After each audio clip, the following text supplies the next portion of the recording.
tell you about the spy who loved me. All do that with your fingers round your eye. I'm Roger Moore. Bang!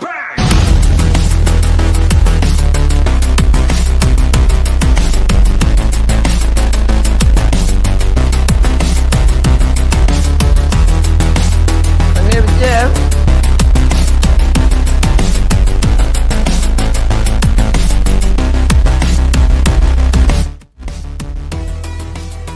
Welcome to World Class Bullshitters, the epitome of pop culture. I'm your host, Jeff Hicks, and with me tonight is the Bombay bad boy himself, Big Red Nick Utham. Yep. Glad to be here a wonderful Thursday night with all of you people. We got a lot to talk about. This should be a fun night. And folks, we are joined by American Ramrod coach, Kendo Slice. What can I say? I'm here because I'd rather hang out with my friends and talk about stuff instead of going and being, you know... Girl mustache? Little coom-see coom-saw, as The Rock would say. We get you. Yeah. We get it, and we don't understand it. But folks, we are here to troll our friend and have a full podcast tonight for your enjoyment. Tonight is episode 468 of World Class Bullshitters. Though if we were actually keeping track of specific episodes, this would be episode 976, because we've been around for that damn long. But tonight, we have all sorts of fun topics to get into. And guess what? We won't be reviewing Wicked 2. Now, Oh, darn. I know a lot of people are going to be like, oh my God, what are you doing watching Wicked 2? I don't know how many times I could have made this one obvious. It's in the title card. I created our own special hashtag. I don't know. I mean, should I flash it on screen that we're not watching Wicked 2, but I want to troll Dion for going to watch Wicked 2 instead of being here live for the show? I feel like Dion thinks he's going to show up possibly and be like, yeah, so I just got back from Wicked 2 and let me tell you, it's like, dude, we don't care. We really nobody listening fucking cares. You're the only person in this entire audience that cares. Yeah, he's not gonna fucking show up, all right? Like he was gonna do it like last week. He's like, I'll show up, guys. Like, whatever, buddy. Like, once you go watch a movie, you're pretty much gone. We know that. That's fine. Well, right. This week was his birthday, so we're gonna let that one slide. But if you would like, I can give you some extra ammunition to rip on Dion about with a quick antidote. Sure.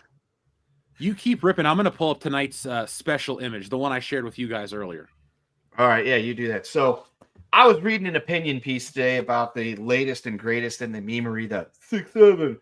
And this person was trying to explain that maybe the origins come from ye old English and a term that I actually fucking love called at sixes and sevens, which is usually used in sporting terms. It means to kind of be disarray, discombobulated, falling apart, shit's not going your way and you're confused because it comes from an old dice term from like the 1300s England of a dice game where 6 and 7 was like the long shot bet. So if you were going for 6s and 7s or at 6s and 7s, you were really on a wing and a prayer. But it's funny because this article talks about how the first time it's brought up was in Chaucer. See, that image is beautiful. I think we should keep that in the background all the time. Should we make that a t-shirt? Yes. Should it just say wicked motherfucker on it? Yes. All right, we need 200 thumbs up on this video by Black Friday, African American Friday, if you will. And we will we'll make sure you clip this and put it everywhere so people will know that we need 200 likes before before Thanksgiving? I mean, I'll give it one if right get now. 200 likes on something, we better just throw everything away into the garbage. There you go. Yeah, 200 likes, and we'll put it in our store. Yeah, shopwcbs.com, folks. Yeah. Powered by Teespring. You can check it out right now. You can go get a Buffalo Jeff shirt. But anyway, 6s and 7s, the dice long game, Kendo. Yeah. You think that's the reason why people are quoting 6-7, or is it just... I think this was this person's attempt at trying to justify it somehow, talking about how it is a colloquialism that dates all the way back to Chaucer, which if you try to read the old English, you're going to struggle because even I'm like, I have no idea what he's talking about. But then Shakespeare used it in the 1500s. But long story short, I tell you this because it's funny that somehow we're able to read stuff from the 1500s and know what it says, even though technically we shouldn't be able to. But based on the Dion principle, 6-7 in about 30 years from now, we'll have no idea what it means. So people will be going 6-7, and Dion, he won't be able to understand what it means. So folks, in the chat, anytime Dion, just when he comes in, if he does make it in tonight, just talk about Dion being at 6s and 7s. He'll have no idea what it means, and then we can let him know that that's because that's a joke from 30 years ago we told earlier on the show, and that's why you don't understand it. It's So Dion is at 6s and 7s. oh man, I love that thing you guys had your little argument about time travel, and he's like, yeah, things from 30 years ago, like English won't make sense. I'm like, buddy, you do realize how old you are, and like, Right. Theoretically, he shouldn't understand things from when he was a child. yeah, it's like, I don't know what to tell you. Like, you're really wrong on this. Yeah, it's like, dude, how are we able to read shit from like 1750 and understand what they were talking about? Like biographies and like stories and things like that, like really old shit that has been around forever. How do we know what it says if the language changes so much we can't fucking evolve 50 years? I mean, I will give him that the children, the youths of today might have no idea what the hell those words mean, but that's because they're dumb. And their entire culture is memery and TikTok. So I see it every day. Yeah, it's sad because they have the internet at their fingertips and they don't use it. Like, it's really just like you guys have everything in your pocket and you use it's amazing the amount of times that we will have something going and it's literally an internet. I'll give them like an online scavenger hunt where it's like, what is it called when two atoms bond together? And they're like, I don't know what this means. I don't get it. I'm like, look it up. Is that quantum entanglement? Is that what that is? Is it a covalent? No, that's what happens when Jada Pinkett Smith combines with her son. We're just talking about bonding and like chemical bonding and stuff, like very basic shit about I'm just trying like covalent bonds or whatever. Essentially just very basic stuff.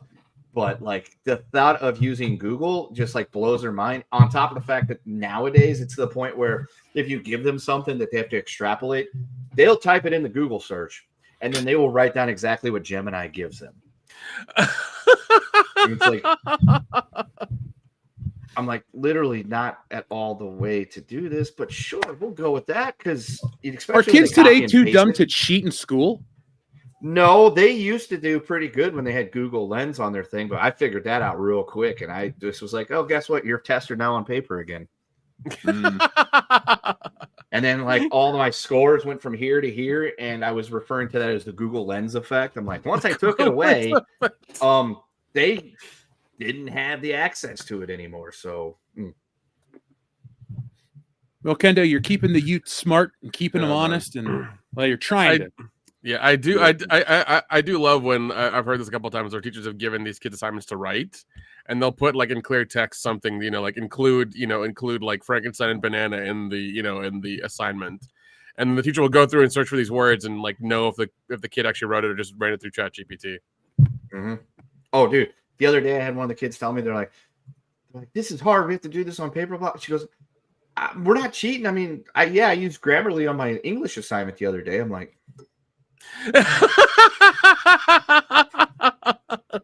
I'm like, thanks for letting me know. So I immediately sent a message to the English department. I'm like, guess what, guys?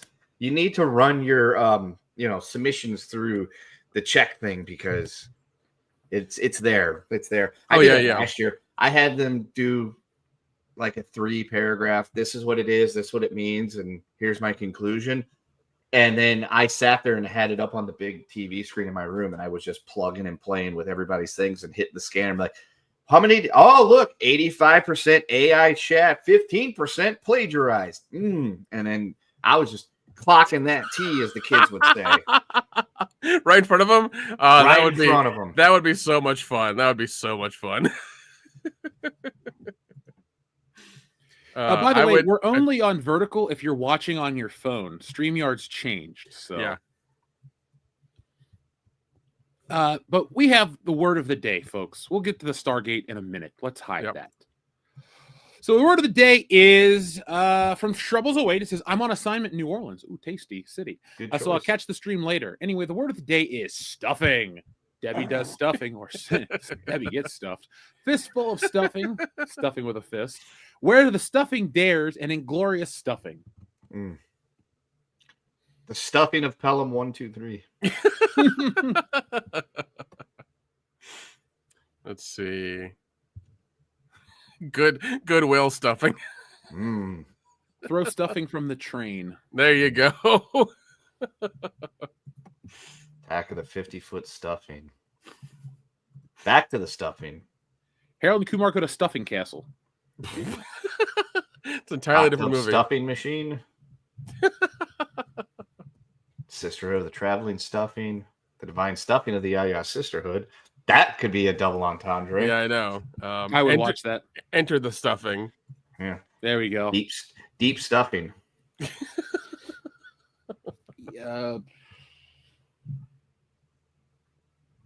On Golden Stuffing or Stuffing Pond. There we go. Stuff it in the rain. There you go. That just sounds like an aquatic porno. Stuffing of the lambs. Stuffing of the lambs. Hey, Wales. Somebody from Wales is checking in. Boss stuffing. God damn it. Every time. Some great stuffing. The French stuffing. That's a good one. Is it made with brioche? Probably. And just just it's made by assholes. The longest stuffing. That's a good one. Let's see. We're talking about Bonnie Blue.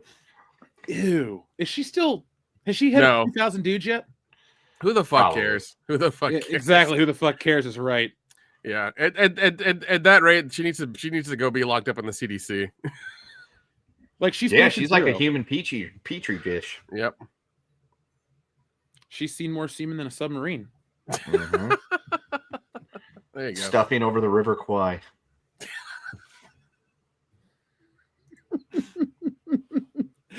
Let's see. One more from each of us. How about fuck, why am I drawing a blank? It's been a long day. Stuffing. I don't know. You go. I'll think of one in a second. The Magnificent Stuffing. Stuffing Express. The Wizard of Stuffing. There you go. There you go.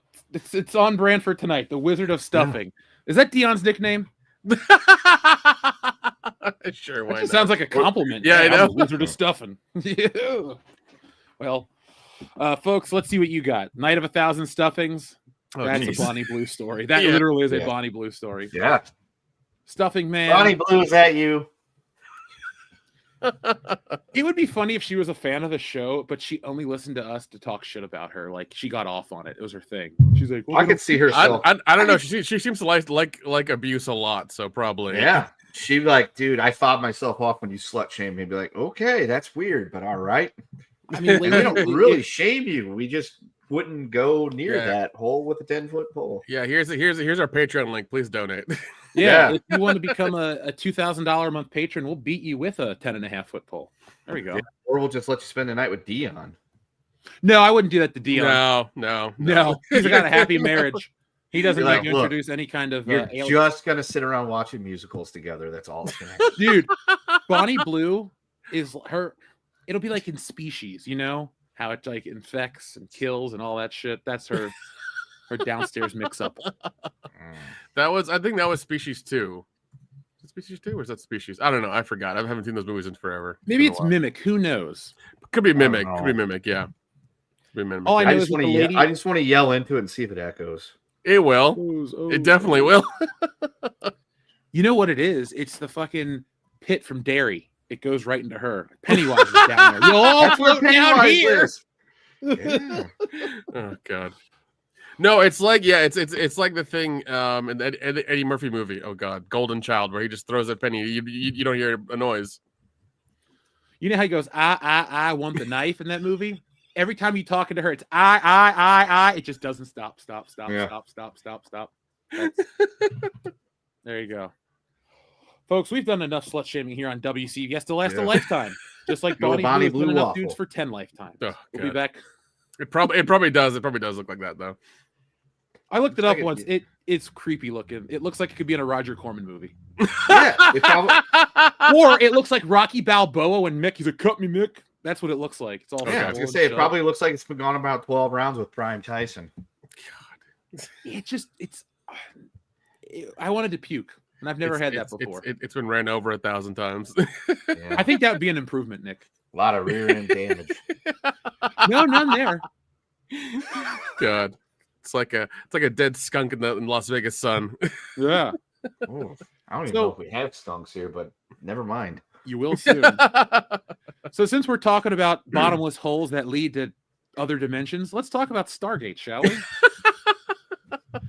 So, folks, in the title, we talk about sci-fi saviors. Now, this segment is actually going to be something that you'll want to hear because everybody has a lot of the same complaints when it comes to science fiction or streaming properties. But this was announced this afternoon, and I thought, well, this is promising. You might want to hear it too. Literally breaking news. Yeah, I would break something if I had here. Here, we'll pull out a tissue. Broken. There you go. There's the news. Fucking broken. So, Amazon MGM Studios ordered a new Prime Video Stargate series, created and showrun by veteran Martin Garrow, who wrote for SG-1, Atlantis, and Stargate Universe. It teams him with original producers for a story that respects 17 seasons of lore while welcoming newcomers. No plot or casting yet, but the announcement has fans buzzing with excitement and cautious hope after years of conventions and rewatches.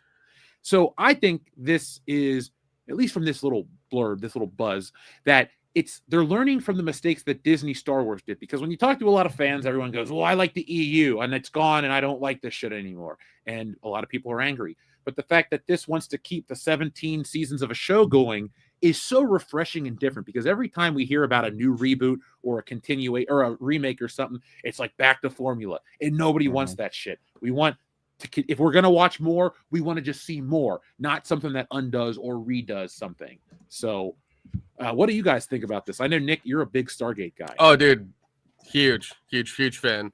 I've watched the movie. We actually did the commentary for it on our Patreon.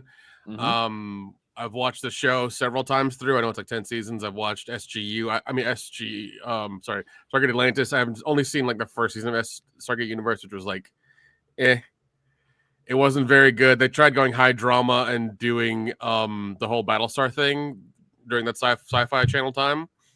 So they changed the format. It didn't look too good, and I was like not really there for it. It was more like interpersonal bitching than actually like going on missions. So I didn't really care for it. But SG-1, like, it still holds up. It's still a show I watch. I have it on several devices, so I can watch whenever I want to. So is that the one with MacGyver? So it's one of those things, like, the rules of it are really easy to get. Like if you're even like, a fan of the show or even watch the movie, like, they're real easy. So I don't know, like, they keep fucking up these properties, and I don't know if they can actually bring this one to fruition or even make it, good, because it's going to be really difficult. It's going to be very difficult. Even with the original showrunner? Okay, they have the original showrunner. That doesn't mean shit. No, because didn't they have, like, whenever they did the Lord of the Rings stuff, they had, like, what is it, somebody from the Tolkien family or something like that, or somebody who did the first movies? I think that was just his grandson just selling off the rights to Amazon. Yeah, so there was, so, like, it's one of those things where, like, I could give two fucks if they have the original showrunner or they have the first AD from the first movie, from the first day of shooting. Like, I could give two fucks. What if they get Kurt Russell? That ain't gonna fucking happen. Come on now. I know. That ain't gonna fucking happen. They're not even gonna get Richard Dean Anderson. Okay, that's not gonna happen at all. They may get Christopher Judd. They may get Michael Shanks. They may get Amanda Tapping, because they're not doing anything at all. That's about as far as I would go. I know that General Hammond is dead. Like, that guy died a long time ago, so they're not gonna get him. But it's one of those things, like, it's a really simple show to do. It's like Monster of the Week stuff. It's really easy. You have to have, like, if you want to do the season thing, you have to have your overarching, like, bad guy that comes into the first episode, like the Goa'uld or the Goa'uld or the RI or, like, anything like that, or even, like, the fucking, I forget the robots or whatever. I forget their names. Daleks. Exterminate. No, that's different. That's entirely different. Oh shit, that's a different show. Yeah, I do like that. So it's gonna be one of those things where it's like, I mean, I'm a huge, like I said, I'm a huge fan. I love it. I hope they do good by it, but I don't think so, because Amazon every time they do this stuff, they're like, oh, diversity, inclusion. We need to do that first before we make a good show. It's like, go fuck yourselves. Actually, go fuck yourselves, because because it's gonna be one of those things where this thing lasts 2 seasons and then it's gonna be gone because they'll screw it up so bad. And then Stargate is an inert property forever. Yeah, and it's one of those things where, like even when we went to Dragon Con this time, I still saw Stargate people, dressing up and doing the costumes and stuff like that. That's how prevalent it still is. And it's one of the it's just a really good show. The movie was great, the show is great, the spinoffs were good. Even the one they did Origins for, I think it was like 10 episodes. It was like a limited series they did like really cheap. It was a web series. Even that was pretty good. So it's gonna be, I don't know. It's I'm pretty sure I'm gonna count on it. I'm gonna make a Dukes Brothers bet they're gonna fuck it up. Within the first 3 episodes, they're gonna fuck it up. I will take that bet just for the show, but I probably won't even watch 1 episode. So you're just going to get $1 from me. Oh, that's fine. Yeah. I'll watch the first 3 to 5, but I'm sure in the first 3 they'll fuck it up. Well, look at something like Welcome to Derry. That started out pretty good, then fell off, and then starts to redeem itself. So hopefully Stargate just, I don't know, levels out early and doesn't have to fall off, because it has taken a lot of mental coaxing on my own behalf to continue to watch Welcome to Derry past the 2nd episode. But once I got into the 3rd one, I was feeling pretty good. So yeah, we told you it'd be okay. Yeah.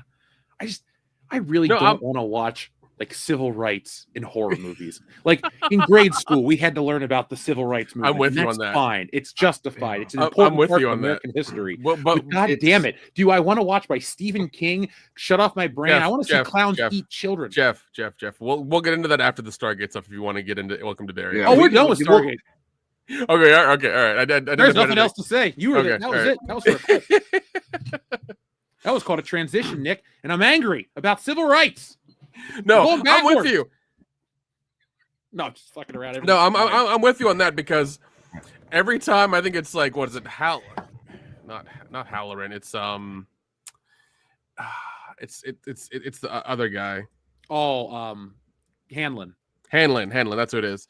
Every time he opens his door, like he has like there's this stupid thing they do where like these white neighbors will walk across the other side of the road and look inside, and he's just like, he gives them a dirty look and like they're doing something. I'm like, what the fuck are you doing? You haven't had a problem in this town at all. Nothing. And you're just trying to make shit happen. It seems like you're trying to make problems. I don't know why the show is going that route. I thought all the adults, including the minority characters, would be possessed by the evil of Pennywise, not just the white people. Like that's what the show really is. Just the white people are possessed. We talked about that. I think, what was it, after episode 2 with the whole they're using racism as Jackoff's gun. The only problem is they're not actually pulling it out, because the times where it's teased, they back away from it. So it's like now they're trying to put, because like in episode 4, she I guess she was a freedom person from down south, and that's why she's taking up the cause of trying to get this guy out of jail and his due process and everything, which is fine. I get all that, but can she just talk about it for a few seconds while she's talking to, Major Hanlon, as opposed to giving us an entire like 5-10 minute scene where she's meeting him in jail talking about it? I think that would be better, because as you said, we've all learned about civil rights. We're all on board with equality. We're not on board with having that crammed into our entertainment, or we would like to see an interdimensional alien dress up as a clown and terrorize children, because that's what we've signed up for. We didn't sign up for the history lesson, because if anything, we want the history of Derry. We want the history of Pennywise. We want the history of children getting eaten, and for some reason people just don't seem to fucking remember or notice that fact. But, no, I'm with you. Yeah, that is the only glaring mark on this show. Is it's like we get it. It's it's that time, but it's also it was like 1960s America. Which, by the way, I have a bone to pick with this, because I was led to believe, especially over the last decade of revisionism, that white people in the North are not racist at all. It was just the people down in the Southlands that were the racist folks. That racism did exist in the North, that the Civil War was fought for the goodly reasons of white people wanting to welcome black men into their homes. And I'm shocked that this show is trying to portray that Maine in 1962 would have some kind of issues with black folks. And I'm just floored. I was told the North was nothing but a godly pasture for people of all colors. It was those evil people down in like Texas and Alabama and stuff like that, Tennessee, that were racist. Georgia, not the northern people in Georgia. They were the racists, not people in Maine and Pennsylvania, New York. Dude, I've met more racist people in Portland and California than I have in the South. Those Oregonians were weird, Nick. Yeah, no shit, dude. No shit. I have been all over this great country, and I can tell you that checks out. I've been in the South and seen black folk and white folk hanging out all the time. And then you go up north and you see a black guy there, and there's like, what's he doing here? It's like, you fight for the Union. Yeah. Well, I will say, though, when I went on spring break in college, we were going to Virginia, and we drove through the middle of nowhere. And my friend's like, you guys might want to stay in the car. This is one of those towns. And that was 2010. So I'm just saying, like, we have run into that in the South, but it's everywhere. The world is falling apart, guys. It's you go outside of your front door, and racism will slap you in the face like a newspaper because the paperboy hates you so much. Oh God, yeah, dude. It's jeez. By the way, shout out to Jim Sterling. Bridget Jones's Stuffing. I would watch that movie. Yeah, I'm pretty sure that's what that movie was supposed to be about, anyway. Yeah. Or trying to get stuffed. Bridget Jones stuffing part 18. Why? Let's talk about the double standard about these stuffing movies, though. Why is it okay to watch a movie about some basic white girl who wants to get stuffed, but if you watch American Pie, you're a sexist?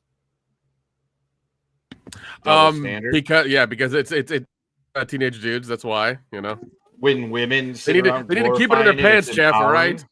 Mm-hmm. It's empowering when they do it, Jeff. It's not empowering when we take notice of it.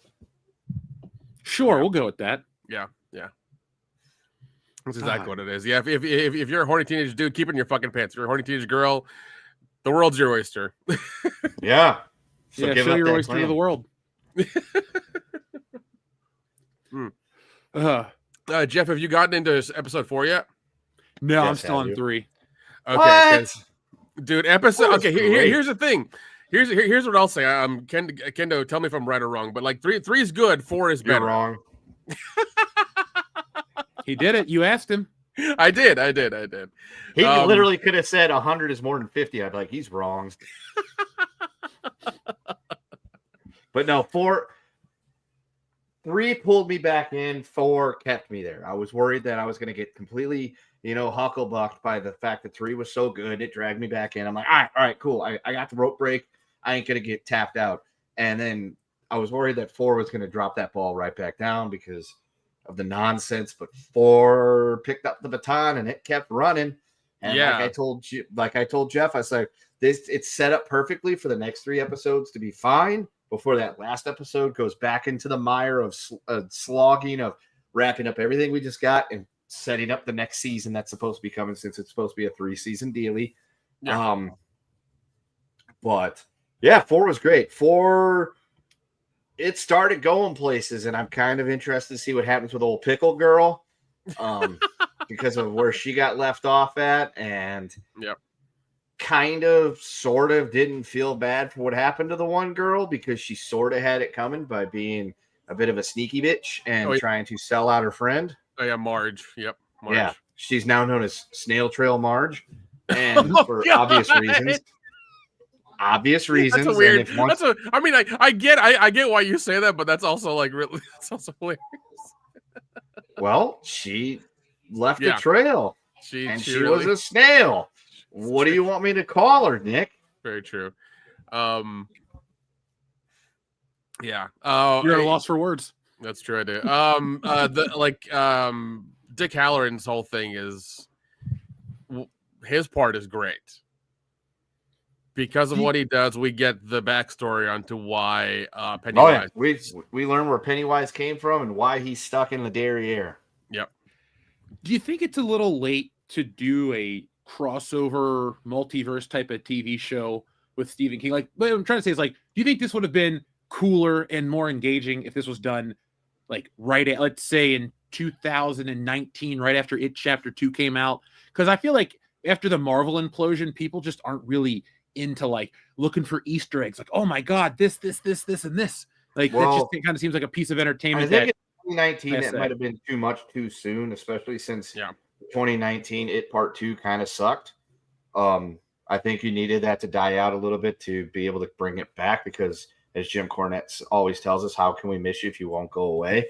Mhm. So I think that's probably not a bad idea to bring it. Plus, if you bring it back that quick, everybody's going to want to see Finn Hardwolf and all those people and everything like that and be like, sorry, these kids are like 58 years old now. They can't be playing children anymore.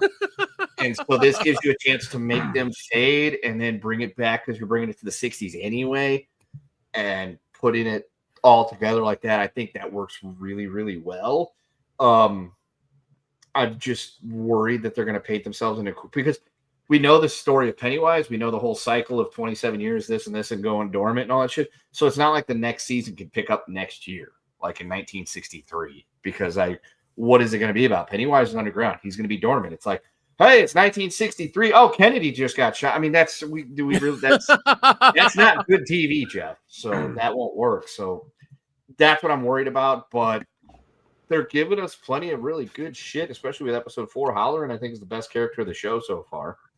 The dude acting as Halloran is doing a really fucking good job. He's doing a fantastic job. Pete pointed out that he thinks he's doing great because he's not trying to be Scatman Crothers, which is helpful. Yeah. And he's playing it his own way. He's not trying to be that Dick Halloran from The Shining. I think the show, again, all that positivity could be completely fucking gone next week. That's true. Whenever we see the episode, wink, wink, nod, nod. It could all fucking just completely unravel. Pickle Girl could face no consequences. There could be no weird shit going on. And we could still not see the clown doing clown shit because we still kind of haven't seen that yet, which I'm good with. I mean, you don't show the shark right at the beginning of Jaws. You tease it. You tease. No. They're going by Roger Corman rules basically. That's what they're doing. Yeah, which I'm fine with. Yeah, we know he's there. We know he's out there, and we see him doing shit without seeing him. Good enough. So yeah, I think we're doing good. Episode 4 was good. Like we said, we got the backstory. We got to see Dick Halloran use his shinning to shin an Indian kid, and we're getting some good stories. And we get the origins of the Pennywise character. He still hasn't clowned it up yet. I guess he learned how to do that later when it was like, hey, maybe if I run around as a Wendigo, I won't. I don't do that because you keep scaring the children right away. You got to lure them in. So that's good. And the ending of the episode, it got me. I'm like, God damn it. I love episodic shit that's weekly water cooler stuff, but fucking hell, I wish this was all there now because it's connected everything, and I gotta see more tonight. Yeah, well, as soon as that episode comes out, I will acquire it and send it to you, so you have it ASAP. I appreciate that because the second you upload it, I go, let me pull up my flash drive and. No, because I remember when we were talking about it, you guys were just like, oh, I gotta get this, I gotta get this service, for a week or a month. Like, fuck that shit. Fuck that. So, I like the way you're operating. My whole thing is, if I enjoy it enough, I will just buy the season on Blu-ray when they release it. Oh yeah, of course. By all means, essentially me paying the 2 months of Max to watch it. Yeah. Oh no, by all means, $5. Yeah, by all means, if you like it, buy it, of course.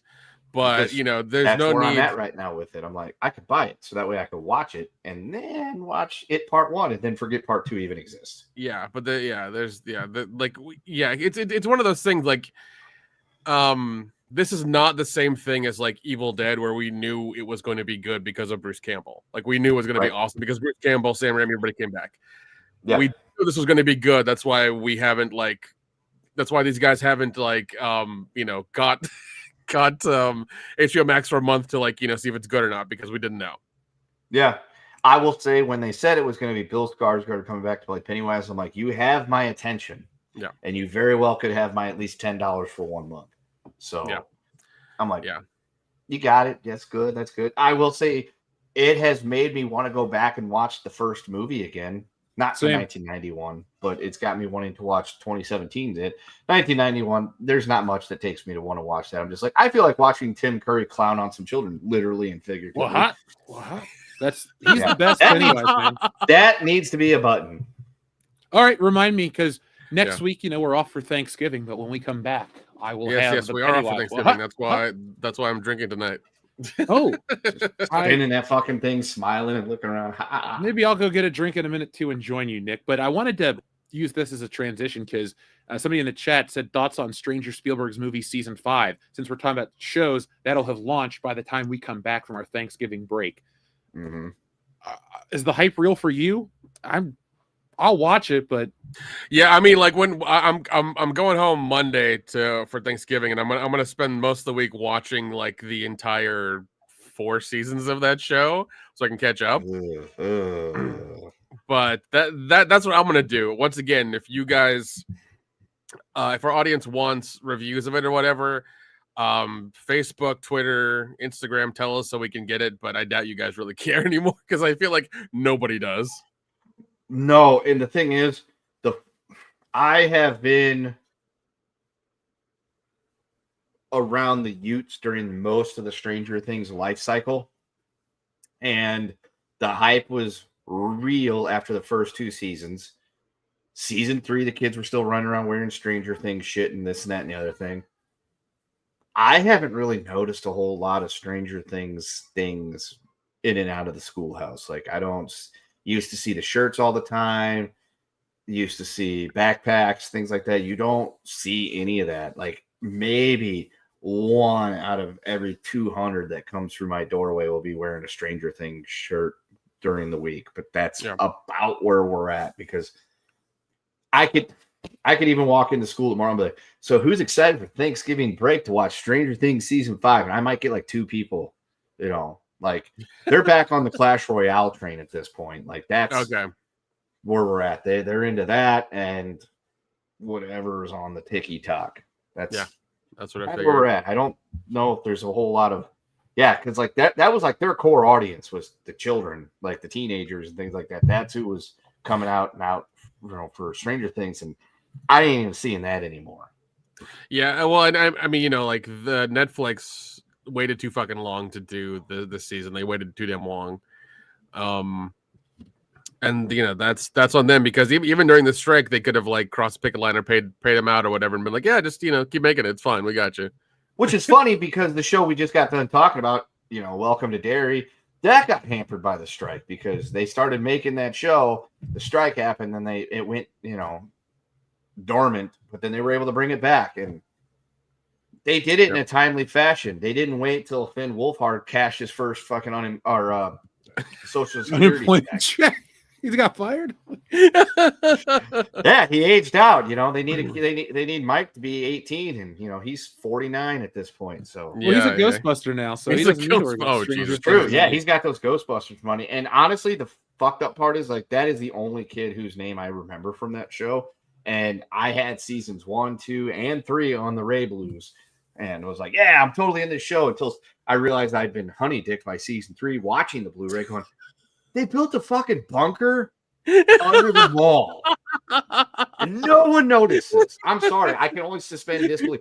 I can pretend that there is actually an alien pretending to be a fucking clown in Maine somewhere, eating children. I can live with that fact. But the thought of 1985 Indiana, the Soviets spending years building this giant underground bunker and nobody noticing, especially the government, who is operating intelligence stuff in that very town.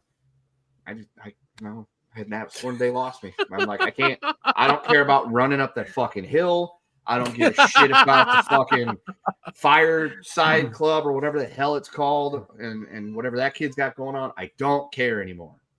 Yeah, no, I'm with you. Like even now, like the only reason I'm watching it is to like finish off the story. That's really all I care about. Like I want to see how it ends.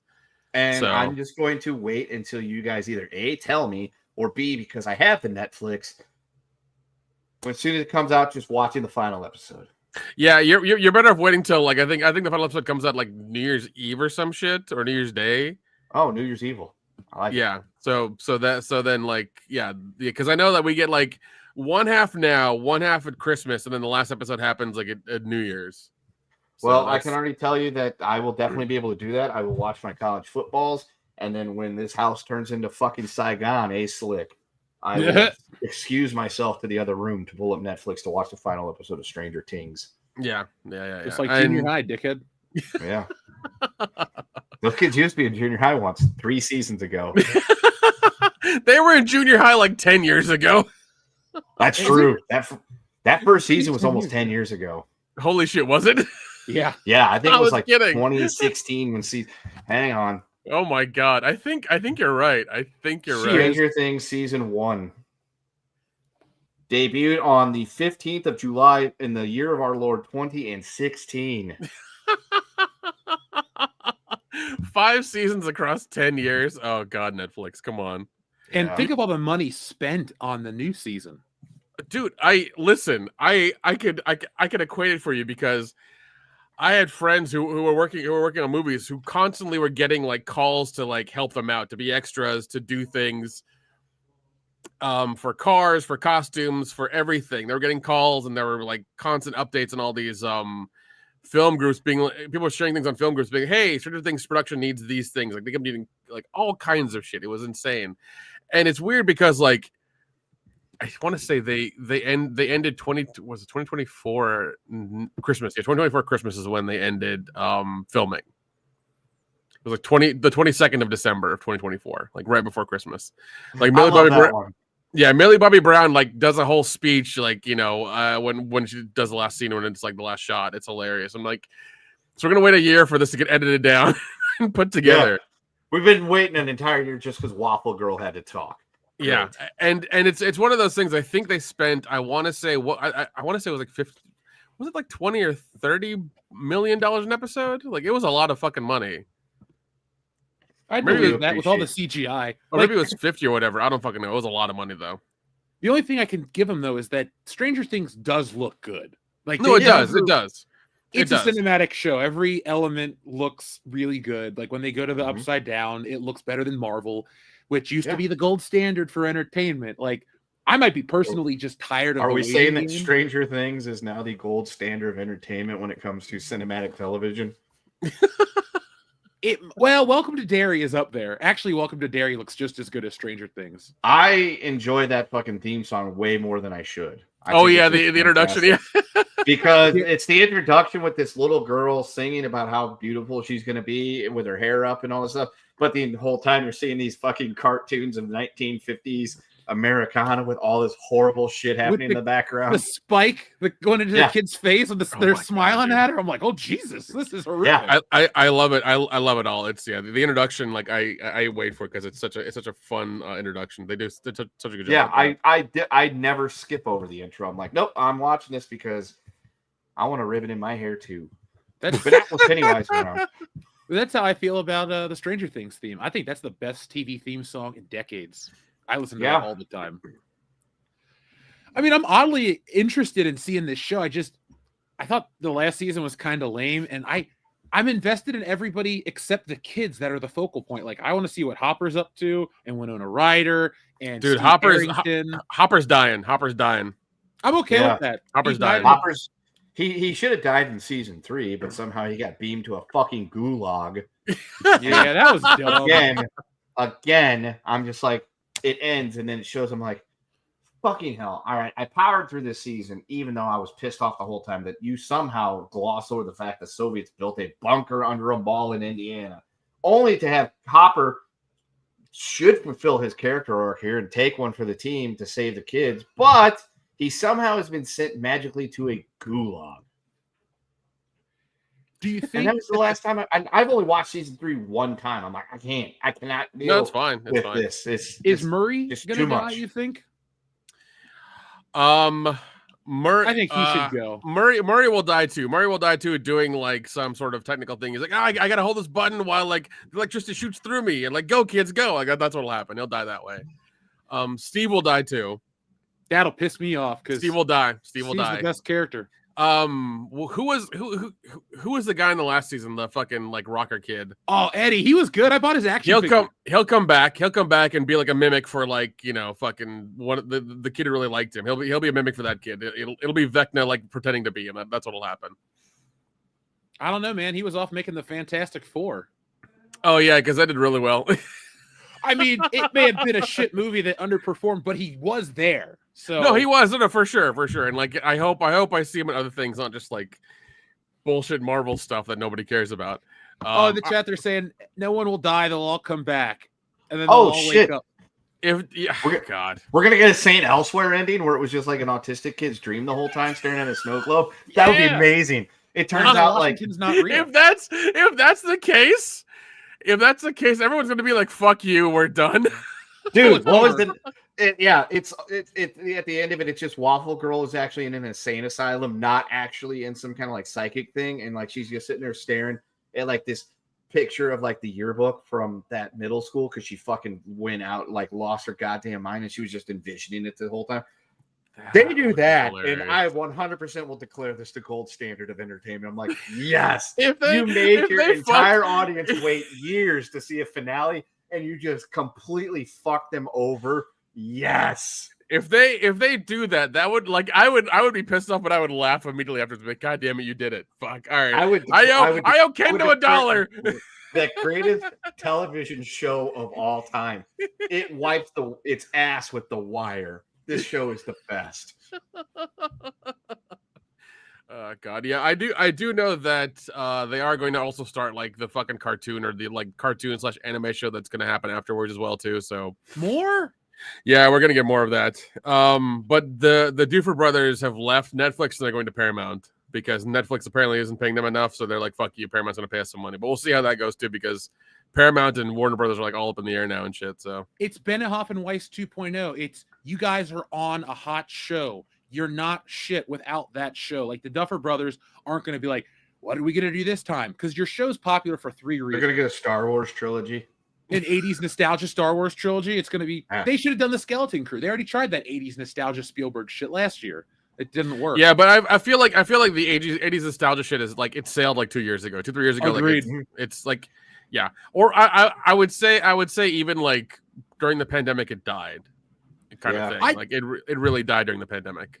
Yeah, because I would even take it a step further, Nick. I think 80s nostalgia had died a while before Stranger Things came out, but Stranger Things reinvigorated it and brought it back one last time because the 80s kind of never stopped. Because in the 90s, you're still having that 80s hangover. And then after the 90s ends, as soon as we get to the year 2000, everything's like, the 80s are cool again. And all this shit gets re-released. There's the show I Love the 80s. All these classic movies get re-released. Thundercats and He-Man's back out. Transformers and G.I. Joe. It just never stopped. Yeah. And then it did. And then Stranger Things brought it back. I think that's the last time because I don't think, what's sad? I don't even think it'll be referred to as 80s nostalgia anymore. It'll just be referred to as like Stranger Things shit. Like the next generation will just be like, oh, like Stranger Things stuff. Like you mean the 1980s? Yeah. Yeah. And you're just gonna like roll your eyes because they don't have a frame of reference. The fact that I can say that I lived through most of the 80s and all the 90s does get me a lot of street cred with the Utes. I had tell us. Cool. They're like tell us about the rabbits, George. Well, what really kicked it off is that they were joking about the year 26-7 and something to that. I'm like, that's like 42 years from now. You all, God willing, should somehow see 26-7. I will be like 84, so I may be there. I might not know that it's the year 2067, but I may be there. And that's what it just. Well, we already made a deal that if you start to go senile, I get to take you out. Okay, and I get to watch. And we already made that deal, Kendo. I would much rather just be walked into the woods and put down like fucking George. That's what you said. That's what you said. As opposed to, laying there shitting myself in a hospice. That's exactly what you said. Because if that happens, then you're like, hey man, just take me out. I'm like, gladly. Dude, I will even show you exactly where this should happen too. You can walk me into exactly a certain place in the woods that way, about 1,500 miles, and I'm just be like, look, you're home. I'm not going to drive you across the country. We're just going to tell you you're home and just do it in the parking lot. Yeah, exactly. Let's do the parking lot. Now that's unfair. All right, There will be trees in the parking lot. You'll think you're at home. They're palm trees, and it's not because Nevada is not home. It is for you now, so just be quiet. It's fine.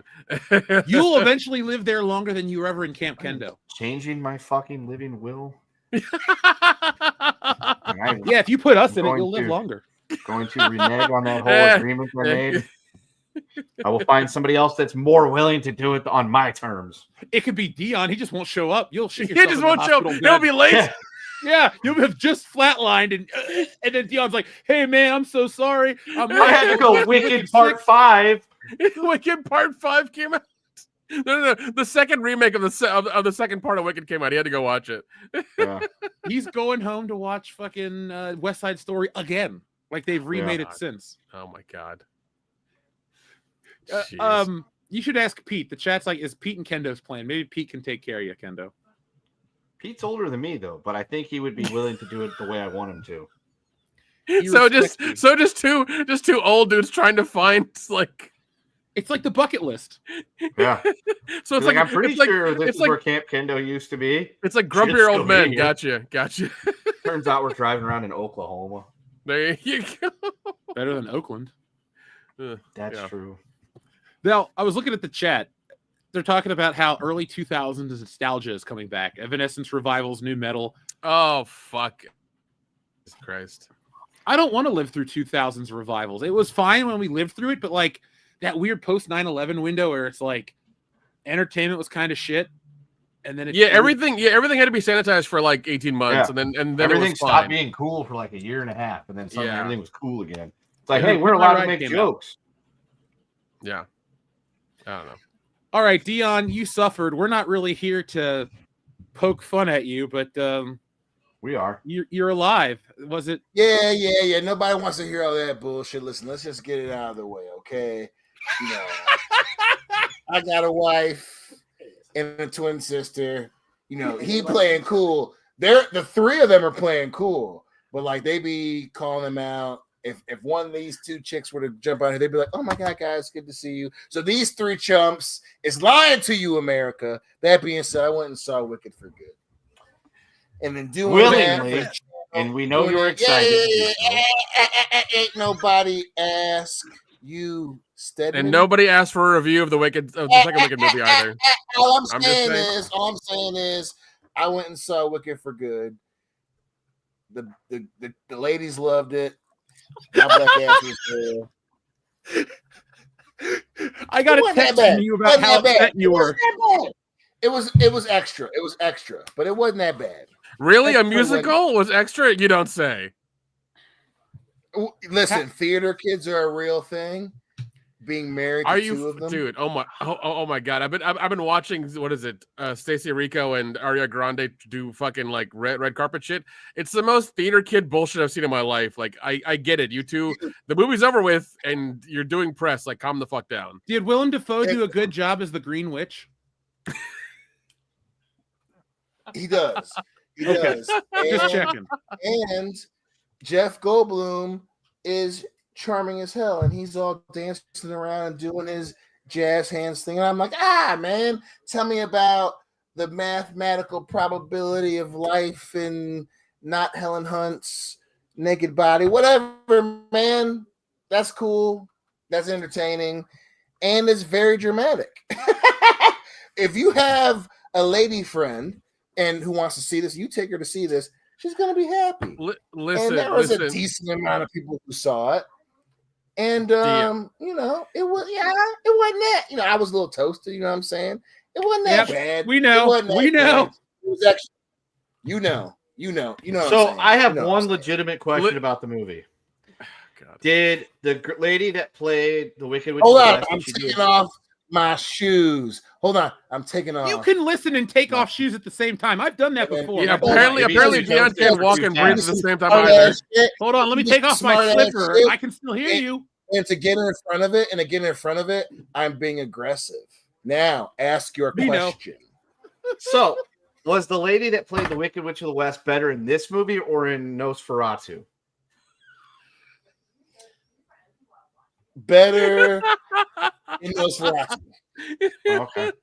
And she looked the part really well, too. Yeah, she does. Is there a scene where the wind blows Ariana Grande to Oz? Like, is that the movie's plot? Like, and she goes? No? It's part of it. It's kind of part of it, yes. Did both these witches at some point on the screen scissor and make this movie actually palatable? Sadly, no. But they hug a lot, which you can do. That's not the same thing, motherfucker. That's like Disney Channel shit. Oh, they hugged it out. Yeah, and also Jeff Goldblum is always hey, baby, can you grab me a beer? Thank you, baby. What was you saying? All I'm saying is Jeff Goldblum could read stereo instructions, and he's charming. Like, he's always charming. I don't know why you have to like reiterate that. Yes. Yeah. Like, Does Ariana Belgrande ever get him out in this movie? what? They're gone, dude. Ozempic took them away, dude.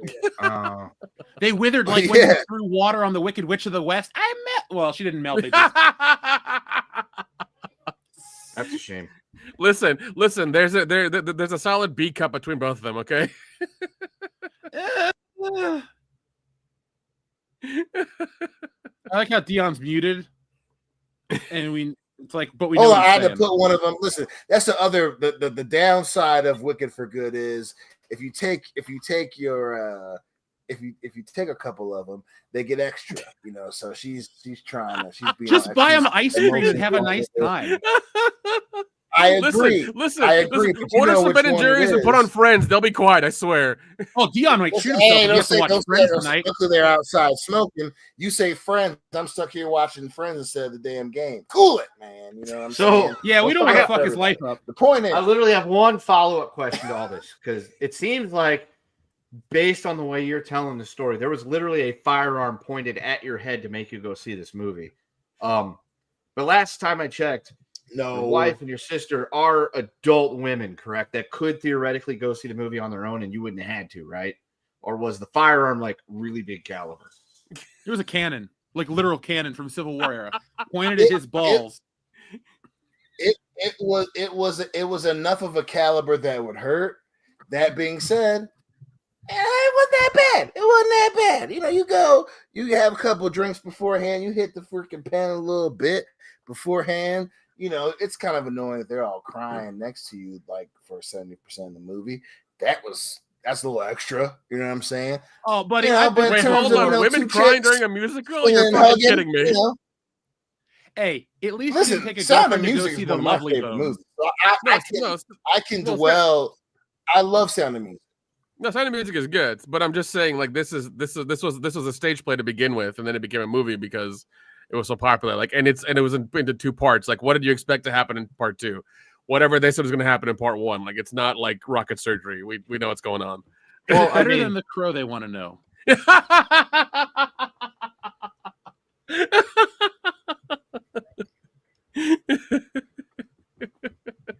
I mean, I wouldn't say that. But it is definitely it itches the tear mark. That's for damn sure. They want to cry, they will cry.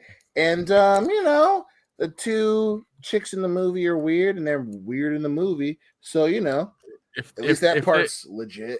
If they wanted to cry, they could have watched My Girl. Like, what the fuck? It's true. That's a good They could have movie. watched, you know, Macaulay Culkin get stung by them bees. His glasses. Dean H 164 rocket surgery. It's like rockets. What is it? Rocket science and brain surgery. Rocket surgery. Yeah, you know, sometimes the rocket gets like, you know, a torn ACL and you got to fix it. Yeah, sometimes you got to fix a rocket. Rocket surgery. Okay, you know, happens. Yeah. Is that what happened Like- to Rocket Raccoon? You just put Yeah. him out the pasture? Pretty much. Folks, if you're watching at home, we're dropping the link in the chat right now because our friend Breadman Productions, just picked up a copy of Stealing Solo 2, The Power of the Farce. You guys can get it for a limited time only. We're not even into our full second week of the campaign, and we're 122% of our way to our goal. So there's all kinds of extra bonus perks and wonderful things coming your way, and people are getting excited. And guess what? I got more appearances coming up soon. So after the holiday, you'll catch me on the side scrollers and a whole lot more. But make sure you guys check that out. Support the channel that way. Get a nice book for yourself. And when you come to the cons, you can bring it to get signed by all the WCPS crew. I don't think there's any books with everybody's signature in it. Yeah, apparently, Jeff got his way into Rogan. He's going to be on Rogan next week. Yeah. Seth Rogen. Seth Rogen, God, I would punch that guy immediately and be like, "I fucking hate you. Let's go on." Yeah, I would be very upset if I found out Zach or Jeff was going to go hang out with fucking Seth Rogen. Like, really, of all the Rogans in the world, that's the one you ended up picking? Okay. But oh, dude, if I could go on the Joe Rogan podcast, I would go in a heartbeat. Fuck, that's the #1 show in the world. It's like you go on there, you talk about it. It's like, hey, Stealing Solo made $1 billion. Well, sweet, thanks, Joe Rogan. He's like, I want to cut, bro. It's like, all right, here's 10%. Use it for what it's worth. 100%. Yeah, Yeah, I know one doofus that I'm related to that is back Stealing Solo Part 2. Oh, tell him thank you. You got that copy of the book from Nick, right? I did, and he's very happy. I sent him a picture of it immediately and was like, "Hey, look, you got a copy," and he was very happy. And he said to say thank you to Jeff. Yeah, I yeah. said, I sent sure, you. I will, and then I didn't. Sent you your giant care package. I did. Yes, I was very, very thankful for that. The kid likes his Danger Zone shirts that he can't fit yet, but they were bought with him getting bigger in mind. And that's the idea. Because that was a small. Like I got it from actually the Paramount Studios gift shop, and I was just like, he's gonna have these, and I was like, I'll buy the small size I can get because he'll eventually get into them. So it's fine. He will. It's fine. He same thing with his Bucky shirt. It's an extra small, because it still fits him like kind of like a big shirt, and I'm like, he'll have it for a while.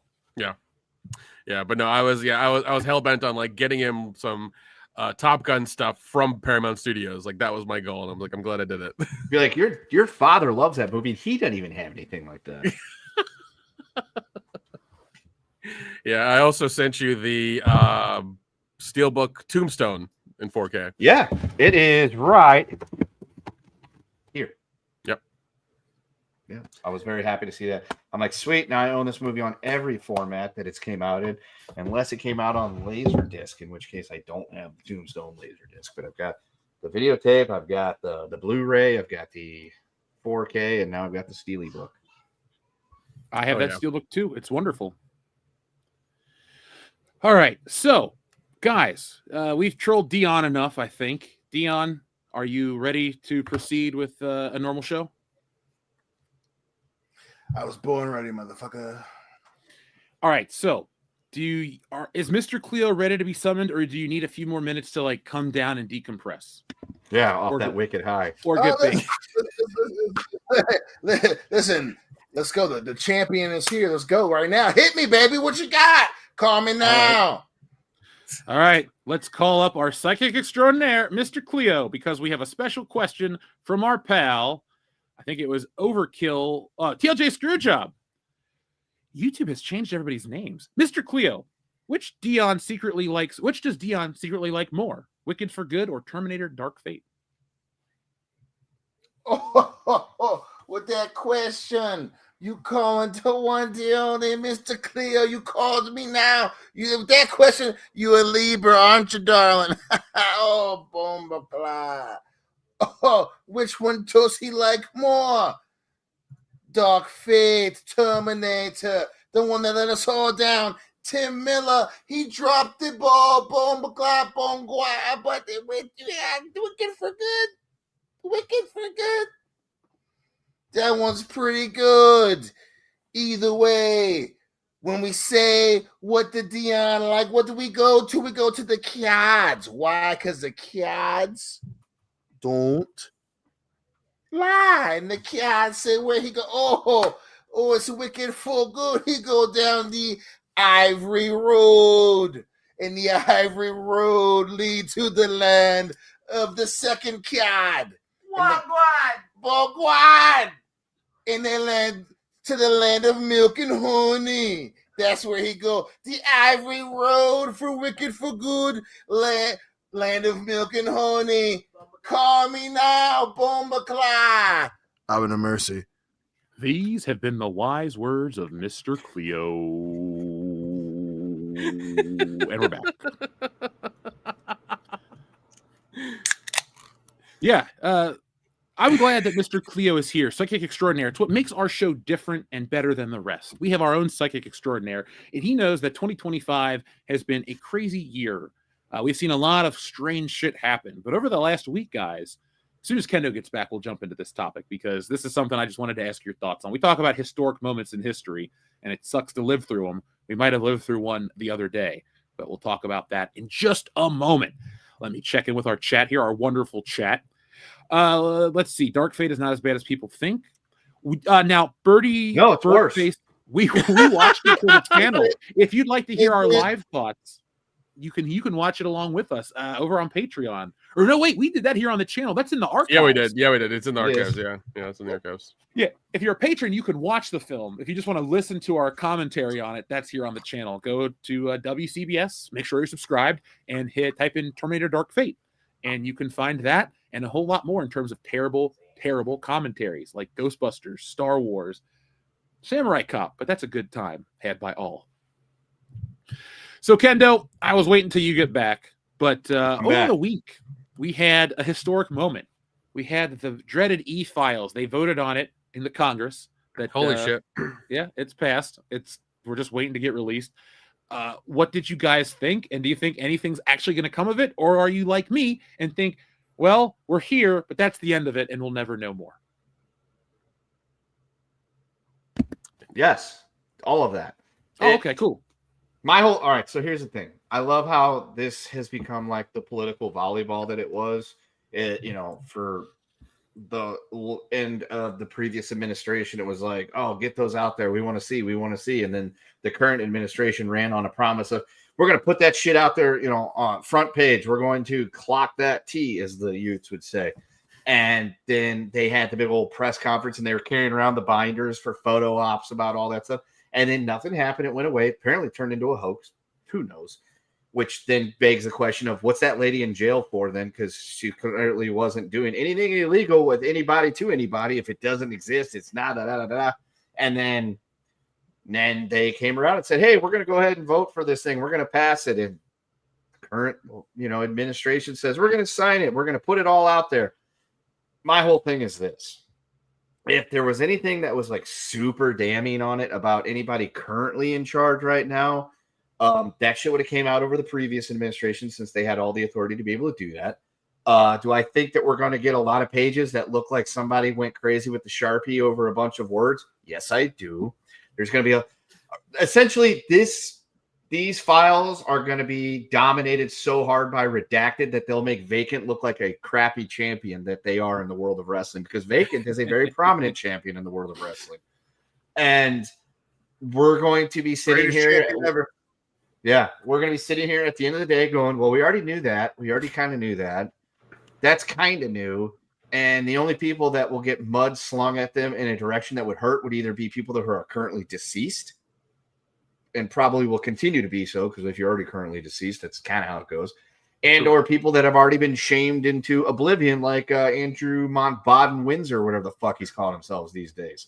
So unless they've already been tarred and feathered, or they're currently dead, I don't think we're not going to get any names named of any substance. That's my whole take on it.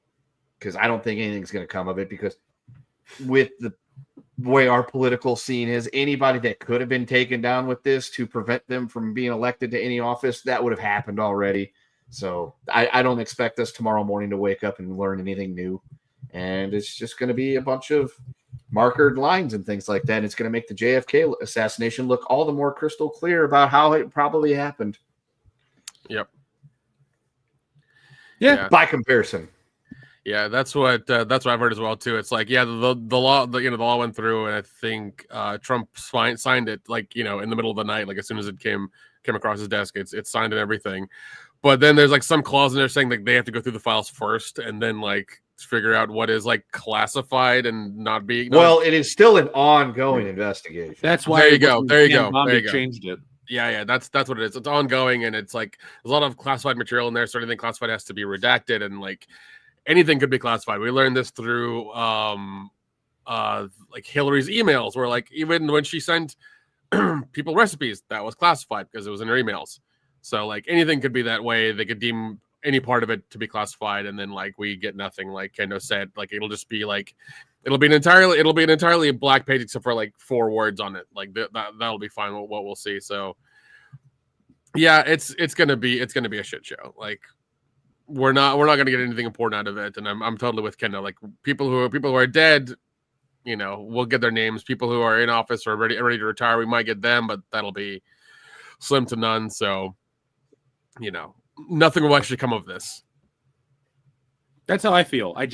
It's all theater. And I did watch the vote live. I was like, why am I watching? Was it Senate? The Senate live? Yeah, C-SPAN. C-SPAN, baby. I was on YouTube, man. I was sitting there eating lunch, and I was like, wow, this is a waste of my afternoon, but I have time. And Dude, I watched the whole damn thing. I even watched them vote. I was like waiting for the 15-minute counter. I'm like, I got to hear this.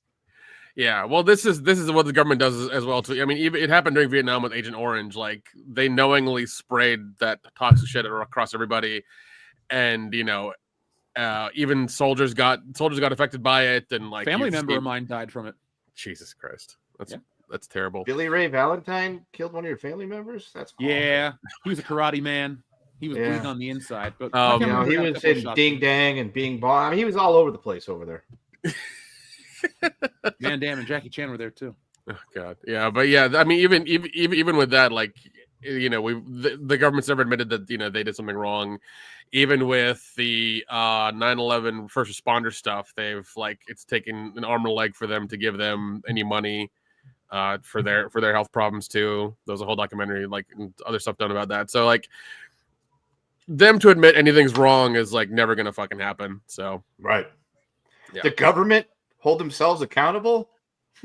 What country do you think this is? Canada? That's very true. They don't even hold themselves accountable either. Yeah. Shit show down below. That's what they're saying. Mm-hmm. Yeah. I mean, what is it? Then they also spray a virus into the fog in San Francisco, in the 60s or 60s during that time. That was an experiment to see if the virus actually, would kill anybody or cause any problems, and it did.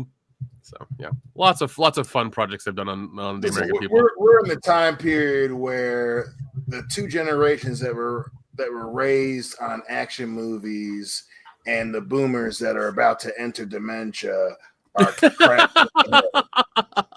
And it's a crazy time to be alive right now. To all that y'all said, that's cool. Yeah, whatever. But earlier you guys were talking about living through historical moments.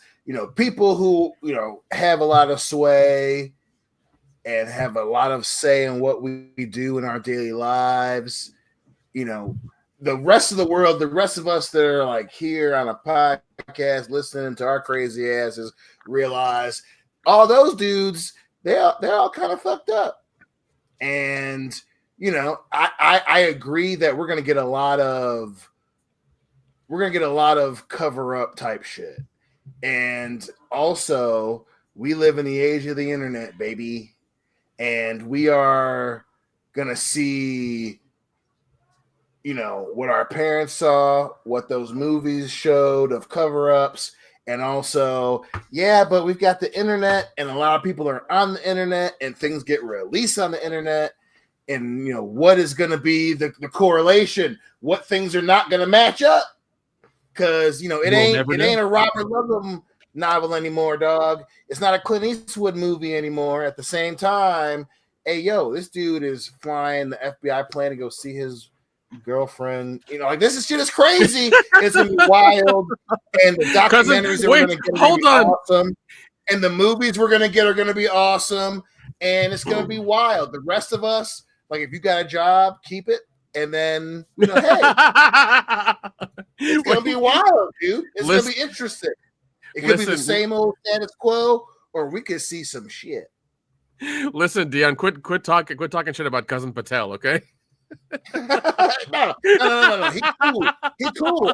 Listen, I'm cool. We're all. No, I don't care. I honestly don't care. That guy's. We're all businessmen. Listen, yeah. we can work something out. You know what I'm saying? That guy's kind of a jackass, and he sends the worst memes in the group chat on WhatsApp. It's terrible. 100%.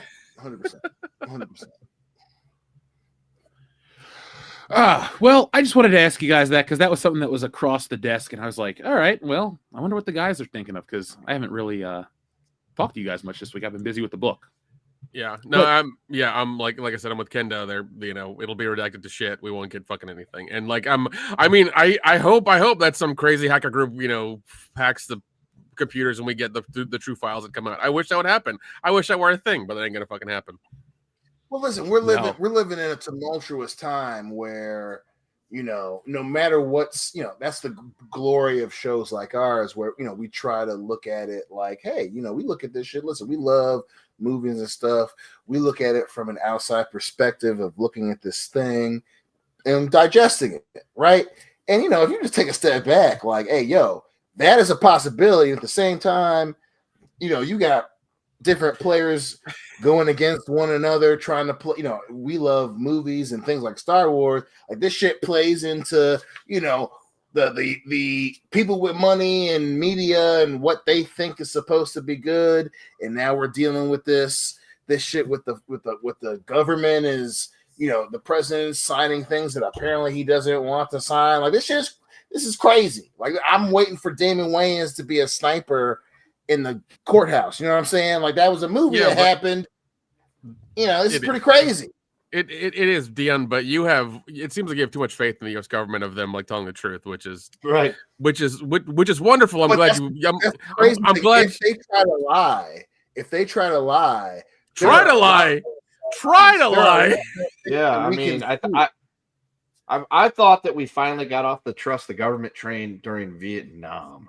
Like that's the part that blows me away about the political machine that's in power now of all the older people that were clearly the people running around screaming, the government lied to us and we're in a quagmire on the other side of the world. They're now saying, trust the government. We've got your best interest. Be like, ain't you guys the same ones that were protesting all this shit like 50 years ago? Because that's kind of how I remember it. But yeah, that's the interesting part. It's like you thinking about the type of dude that was looking at them at that time. That shit, the internet has changed all these things. We got things like Facebook and Reddit and Twitter and social media means the government's telling the truth about it. Our parents are living with they said TV was gonna rot your mind, and now all our parents are on Facebook. You know what I'm saying? I hate that. And at the same time, now all this, they're released. The president's gonna. This shit's crazy, and it's just you gotta just like sit back.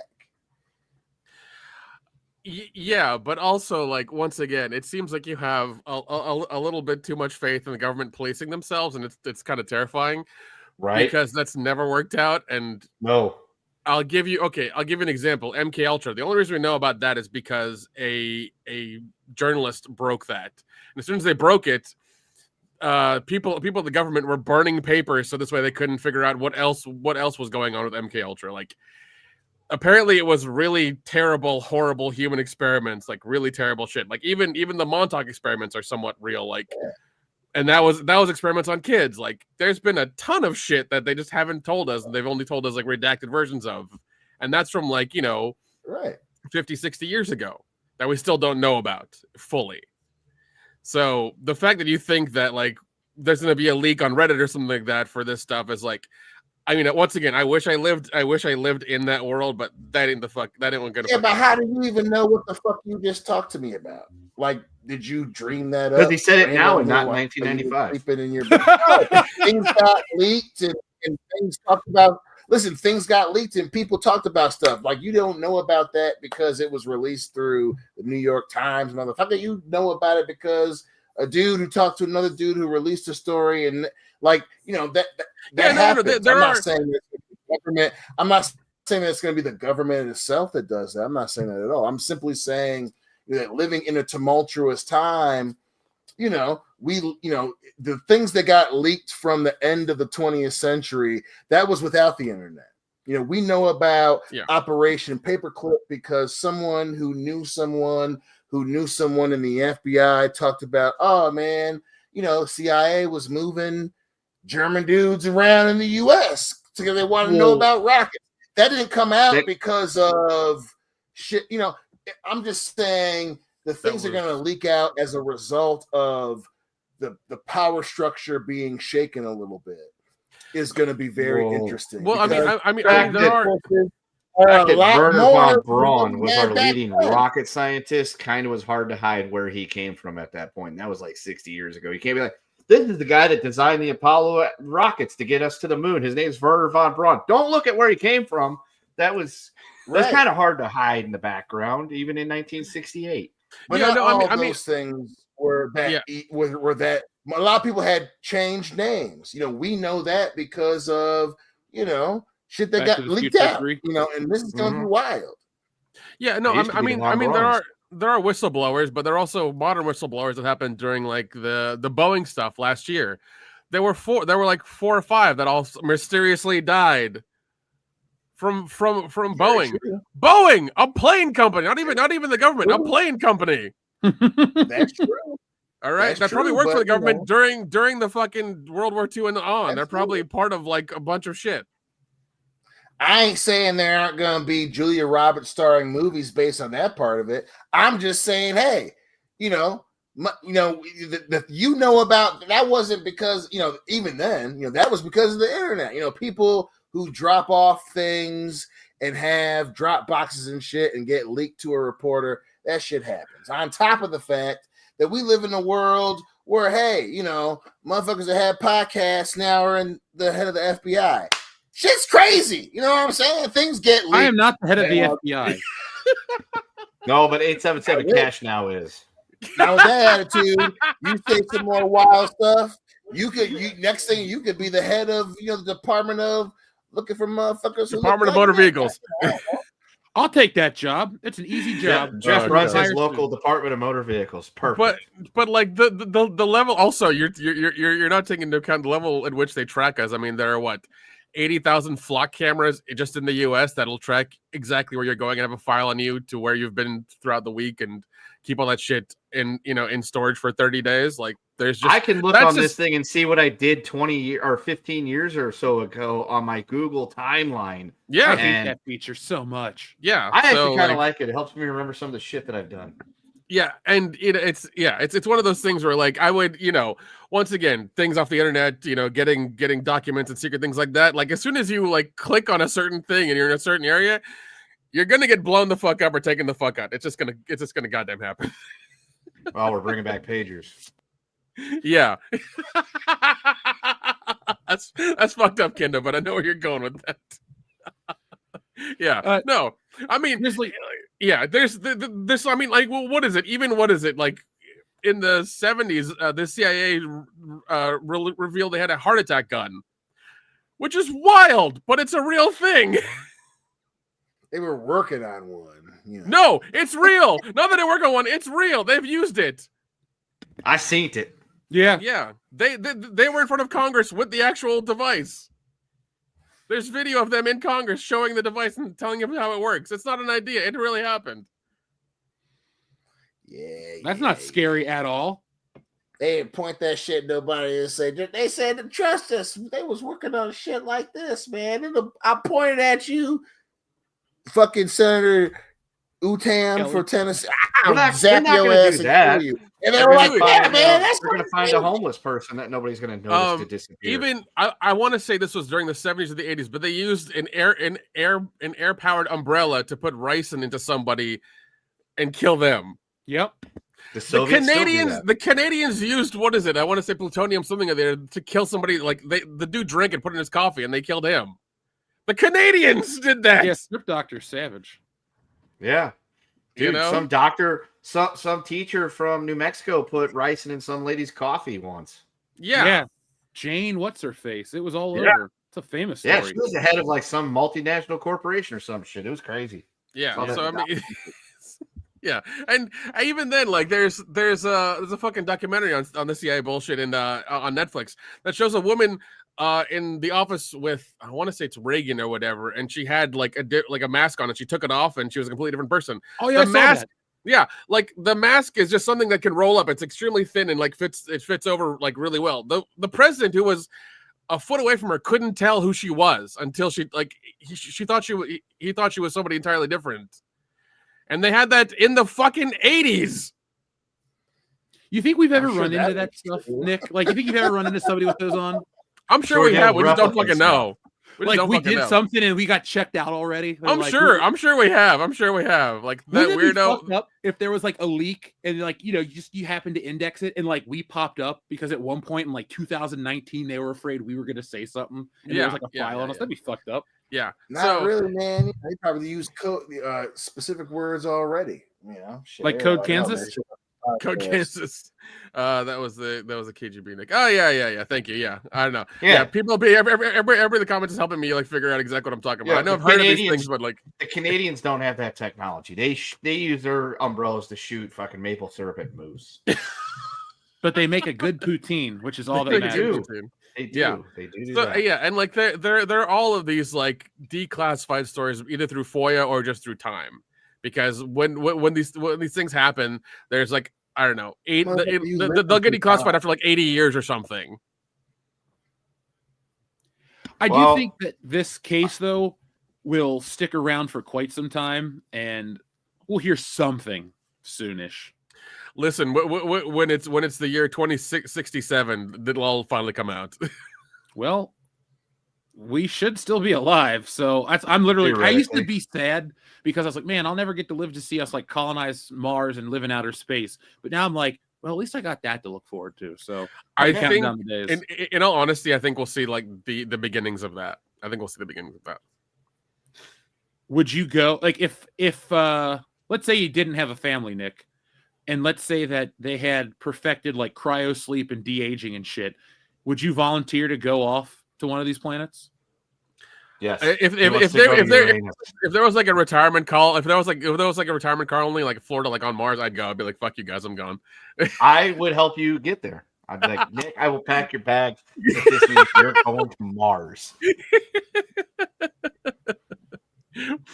Yeah, there would be a permanent hologram of Musk on fucking Mars. Would he be able to still broadcast from Mars? Like, what would the time delay on that one be? Like, we figured it out. Would be we tell a joke and then Nick finds out about it 10 minutes later or some shit. And it's like, light speed. I think isn't it like 20 minutes or something or. well, radio waves and microwaves can. Well, I mean, all those waves go at like 300 million meters per second. So extrapolate it. Yeah, well, going around the Earth signal coming back. Yeah, I think it's like 40-minute like round trip. It takes 8 minutes and 19 seconds for it to get from the sun to Earth. So just go further out. Okay. This is above my pay grade of science. I'll do like a volcano or something. Yeah, guys, y'all work on that. Y'all work on that. Fucking nerds. Dion's busy trying to find somebody on Reddit. to leak the story. Listen. This coming from the guy who went to go watch Wicked 2, so calm the fuck down, all right? And then the barrage comes after they got hit a little too close to heart. To be fair, look, in Dion's defense, What would it be the time to extrapolate? Is it 8 meters per second? Yeah. in Anyway, I'm on Dion's the side of defense, science now. Fucking Running his Man was review pretty of the cool. movie went from being meh to not that bad to it being good all in one like hour. So He loved Yeah. it. Yeah. Oh no, he It loves was it. his Force Awakens He's already moment. pre-ordered the 4K Blu-ray. I know. yeah, he's got the action figures coming right now. He's gonna get that Nosferatu witch chick and Ariana Grande. Hey, Dion, all joking aside, did you see they're making $90 Japanese import figures of those two women from Wicked? I They didn't see think somebody's going to buy that shit. Oh, they will. I'm sure they will. I mean, I'm looking at one of the people that might. We'll see. Hey, I buy a lot of toys. I'm not buying Wicked figures. Come on now. We'll see. Now, Theater Dion, it's fans not too always late. say I they're could gonna get you that buy for Christmas it. if you really They want never one. Dude, he will cherish them. He will cherish them. I hope. They're not Like cheap. I said, a hit dog hollers.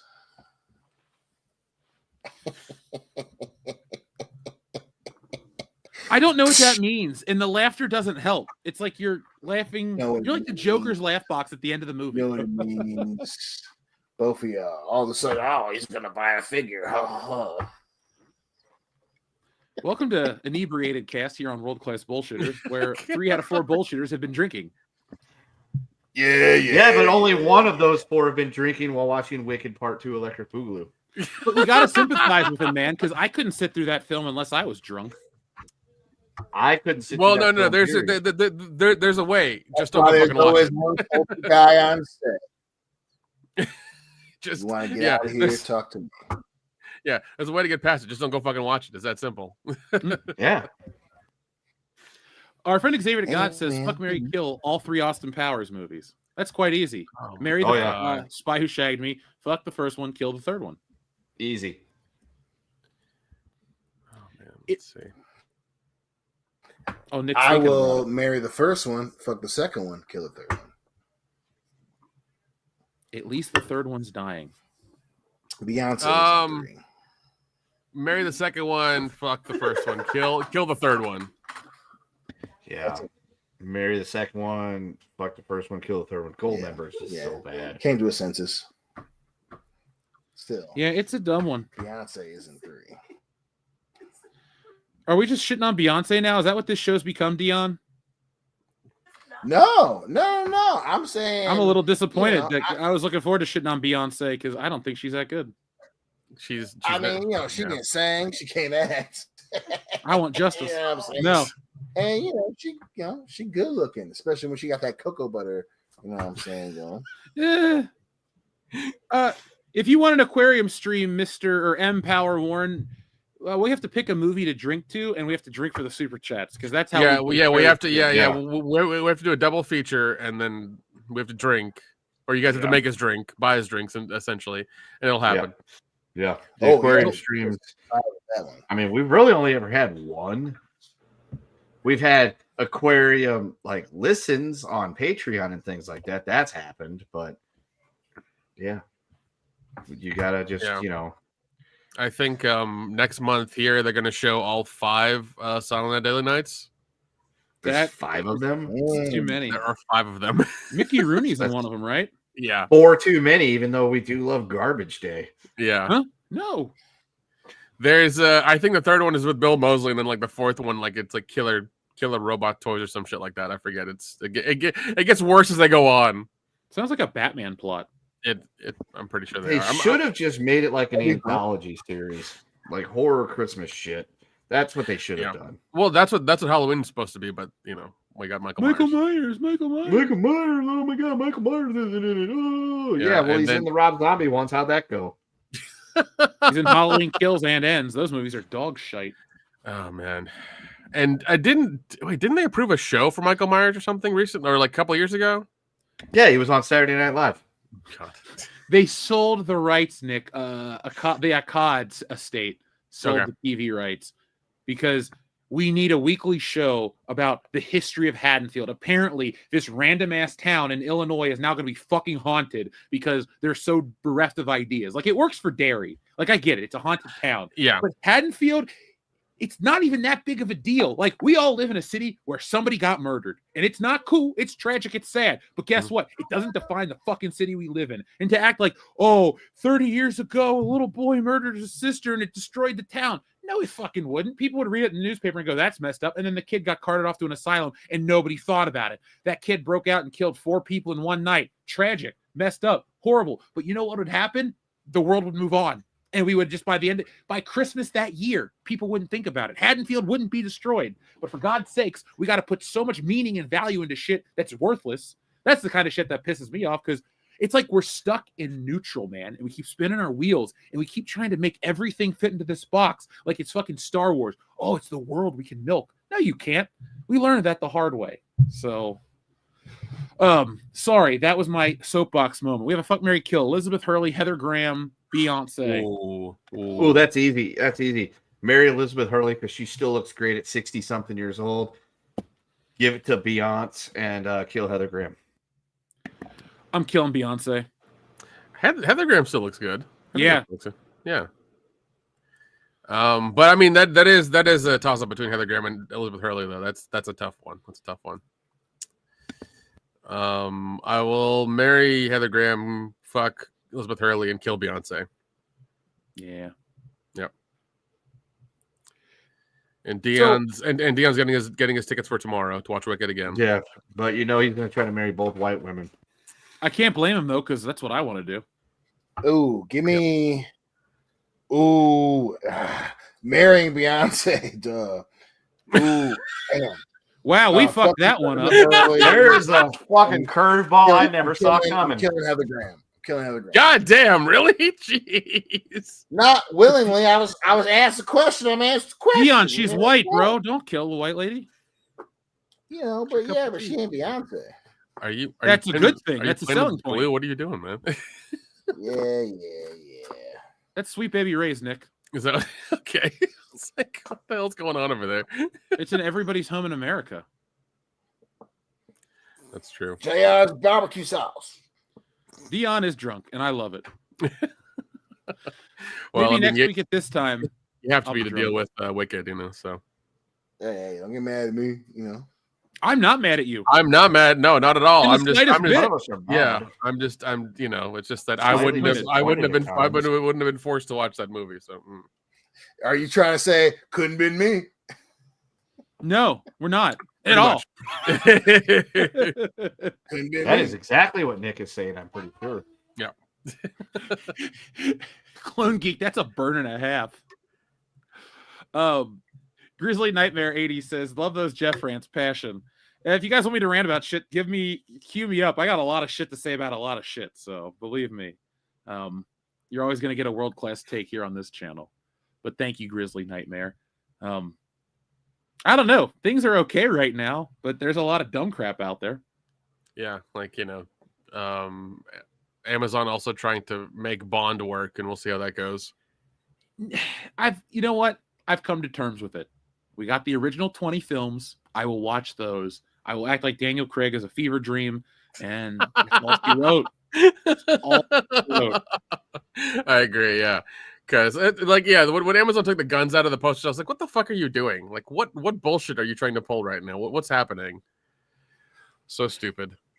If I was Jeff Bezos, I would find a way to, like, weed out the people who have those views and just fire them from the entertainment portion of the business. It's like, we don't need you guys fucking up the stuff, all right? This is $1 billion investment. I don't care about what you have to say. If it makes you uncomfortable, go work at... Where should they go work? UPS. There we go. They should go work at Starbucks. I'm sure they're hiring this time of year. With next week being African American Friday, there's going to be a lot of coffee drank as people wait in line outside of Target for their television. Yeah, but that doesn't even happen anymore.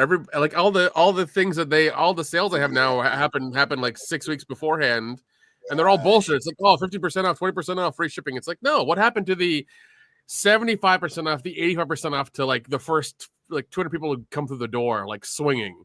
Like, I want fights. I want violence. I want teeth knocked out. Like, I want to bring that shit back, man. Let's bring that shit back. I was going to go out on Black Friday and check out Ollie's and do a live stream and see if it was crazy for the audience. Should I go do that? Yeah, do it. See what's up. All right, folks. Join me on African American Friday for an impromptu stream. And if you have to defend yourself, then you defend yourself. It's fine. Dude, I've gone to Black Fridays where I'm rushing into a store and people just like, I'm like Moses, all right? I part the Red Sea. People are just like, what? They don't fuck with me at all. I remember there was a website dedicated to like people getting injured on Black Friday. I remember that was a thing. It was hilarious. But now with with the internet, everybody's staying at home and shit like that. Like there's no more Black Friday. There's no more Cyber Monday. Like it's all rolled into like end of October into November, and we just don't get it anymore. So I think what's going to happen eventually in this country is it's just going to be fucking Christmas from September 1st to January 1st every year, because they're just going to find a way to like psychologically get people to spend more. It's like, but it's the Christmas season. Yeah, it's summer still. It's weird because I heard somebody say that apparently this year's on track where people are going to spend collectively $1 trillion. I'm like, you are fucking retarded if you think that's what's happening. I don't think so. Not a chance. They're going to get less and just buy. They're going to spend more to get less, dude. It's like, yeah. I saw that news report about how Thanksgiving is going to cost more because they put out a report like it's cheaper than ever, but it's like 6 or 12 items less than it was in the past and all of these things. And I'm just like, yeah, that's I get that. It's not going to be a great Christmas. Hopefully it's a great Christmas. I know I'm going to get what I want, so more world-class bullshitters. That's all I care about. Yeah.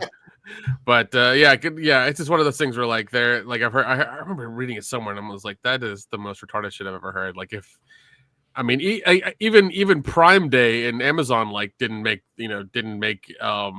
what they predicted. Like nobody bought anything for Prime Day or Prime Weekend, I should say.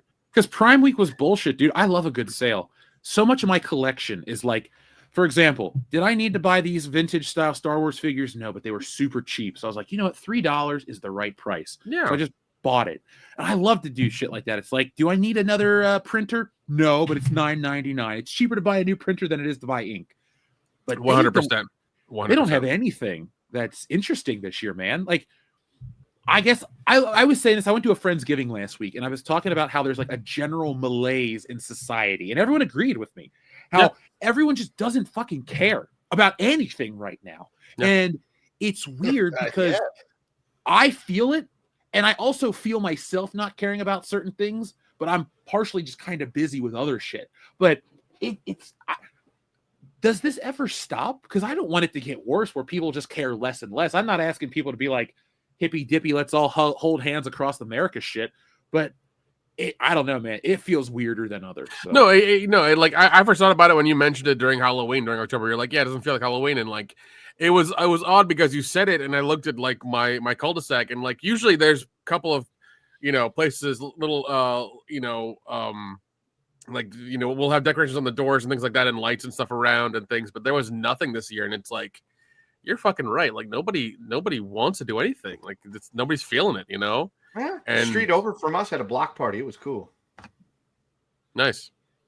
It was few and far between. There was like 4 houses out of like 12 in their block party, and then there was like 1 out of every 4 houses on the part of the neighborhood after that had decorations, but that was about it. Like, yeah, like even on where we're at, I mean, I bought like 4 of those big bags of like I'm busy.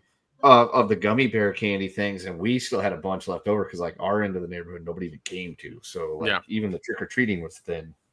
Well, yeah, that was the thing as well. I remember hearing in the beginning of October, bags of candy went up like by $10, and people were like, I don't even know if I want trick-or-treaters at my place if like it's gonna be expensive. So that shit was insane.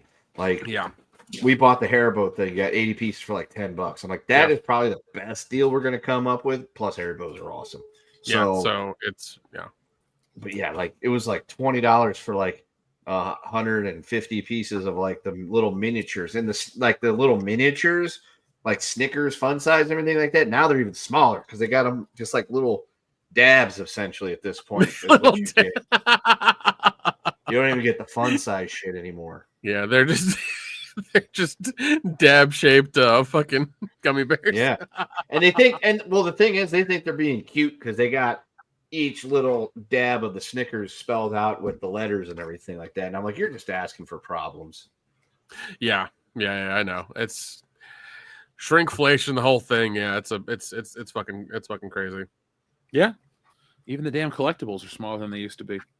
Yeah, that's wild. It's all hope like what you said, Jeff. I wish it doesn't last much longer because it's a real fucking downer.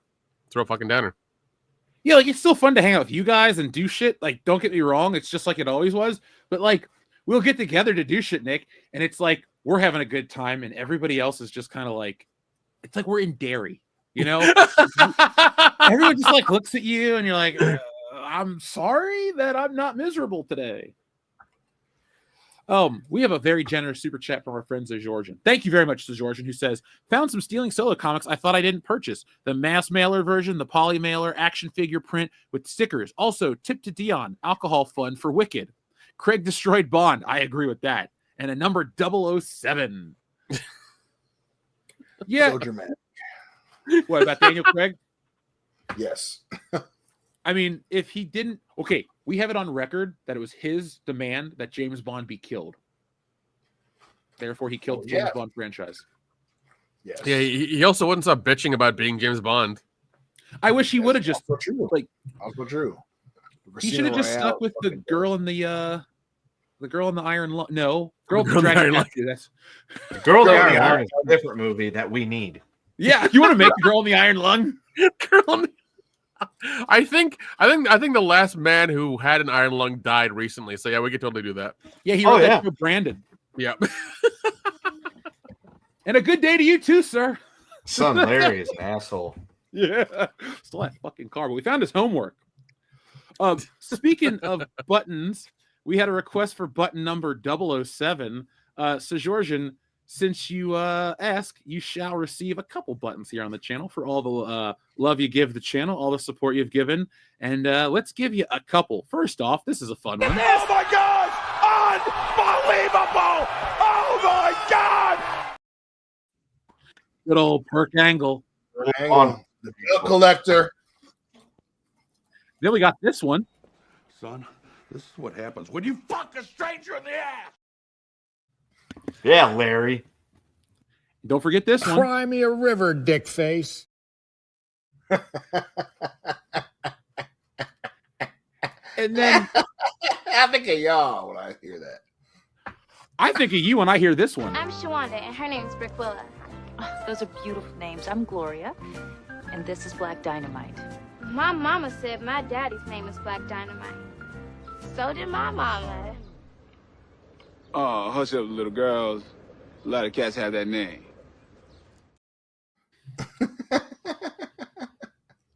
I love that movie so damn much. Oh my So god! good. And if you can ever watch the cartoon, oh my god, Oh yeah. you will not stop laughing. It's such a good fucking cartoon. Jeez. Ninja, please.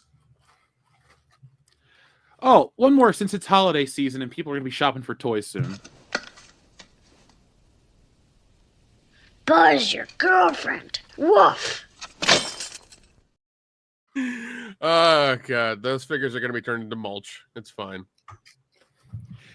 It's, you know, as long as it helps the planet in some way, Disney's overspending. I mean, it's not like the factories that made those figures polluted the air or destroyed the environment, Nick. It's, you know, the diversity action figures are saving the planet one chunk of plastic at a time. Jeez. I'm actually working on a video about that. I have this list right here, folks. Not the list of Jericho. It's the list of videos. Oh my god, is that the list? The E list, Jeff? Is that what you have? Are you the whistleblower? Oh, Jeff the whistleblower's on Reddit right now. Yeah, don't tell anybody. I'm blowing a whistle. That's all I've blown. Yeah, I got all kinds of stuff. Diversity toys for possibly Tuesday, folks. So, and then here's some random ass sketches I did while I was working. Nobody, because you've done an Ollie's video every, for the last I don't know, few months, if not the year, and showing how all these toys are still there. Like, buddy, I have been doing those regularly for the last 2 years to show. Sorry, 2 years. 2 years. Point. I am way the fuck off. Okay. It doesn't feel like 2 years for me either. Yeah, I know. But he's showing how none of this shit sells constantly. Yeah, that's the case, man. But that's okay. We're here to laugh at it. Somebody in the chat was like, "Hey, it's the guy with the Shuri copters." I don't have Shuri copters. I still have one, but we gave him away. We autographed him. Remember, Nick? You did. Yeah, you did. You did. And by the way, folks, I have the table for the Lexington Comic and Toy Show. WCBS is going to continue to grow and do more stuff. You should, before that show, you should get some other miscellaneous bullshit toys and sign them and give them to people who who talk about them, who want them anyways, who ask about them. We'll give a Riva away. The only thing that sucks though is I got to spend my money on this shit. Yeah, but they're really cheap now, so it's fine. It is a tax write-off, but I'm sending the wrong message, Nick. I'm letting Ollie's know that somebody wants these forsaken things. Yeah, but you're only buying you're buying a few of them. You're not buying out of the section. You're buying a handful of them. It's not a big deal. What I really want to do, I don't really want to spend this kind of money, is I want to pull a Mr. Beast and I want to buy every single shitty Disney Star Wars toy and Marvel toy at Ollie's and have a bonfire, and we do like a Mr. Beast style video. We're like, "Hey man, it's kind of cold out. Hey, put another Captain Carter on the fire. Ooh, here's a Shang-Chi." Just for an hour, like live stream, just burning these things. Shit, I should buy a bunch of them. It would be fun if we could rig up a device on an RC helicopter to where we can take these figures and take them up in the air 150 feet, and then it cuts the string and it drops them. I think that'd be fun. Down. It's like, oh man, Captain Marvel can't fly. Yeah, fly them over a river or a lake and just pew, and just they're gonna pollute the landscapes anyway when they end up in the dumpsters and in the landfills. We might as well do it too. I should put one of those figures in the microwave, Kendo. You should. I would recommend not putting it on the little glass spinning plate thing because it'll melt to it, and put it on something you don't care that it's melting to. I will go get my commemorative Force Awakens plate that was gifted to me. Oh my god! And I'll melt on that. Yeah, oh and my then god! You can have this giant sculpture of all these fucking melted Star Wars figures that won't sell. Actually, you know what? You know what you should do. I know you can get one of those propane tanks and hook it up to a butane, hook it up to a torch. That you use to kill weeds in your yard. Just use that to melt out a bunch of them and make a sculpture out of them. I'll do it all on camera, man. It'd be great. It'd be fucking great. I'll play copyright-free music and I'll get into the zone. Yub nub. That's what Clone Geek wants. Well, I like Clone Geek, but right now I don't care what Clone Geek wants because Yub Nub is. Sorry. Anyway, thank you to Sir Georgian for your generous super chat. Dion is so moved that he had to go get some more food. Mike, Oh, Warren, something's moving inside of him. That's Yeah, for sure. or that food was inside of him was moving. Nick was saying that happens too. That sounds tasty. Have you ever seen the Steiner wrap? Huh? Another one. I don't think I've seen Steiner wrap. We have all kinds of other Steiner buttons here, but I've never seen the wrap. Have you? Nope. Can't say that I have. Well, he had a request for a button right here, and it was the another one, which is right here.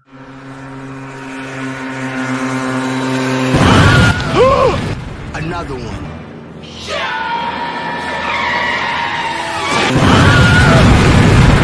Another one.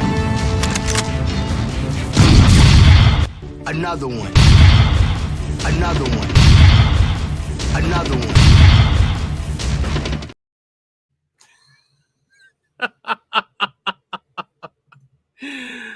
That poor motorcyclist.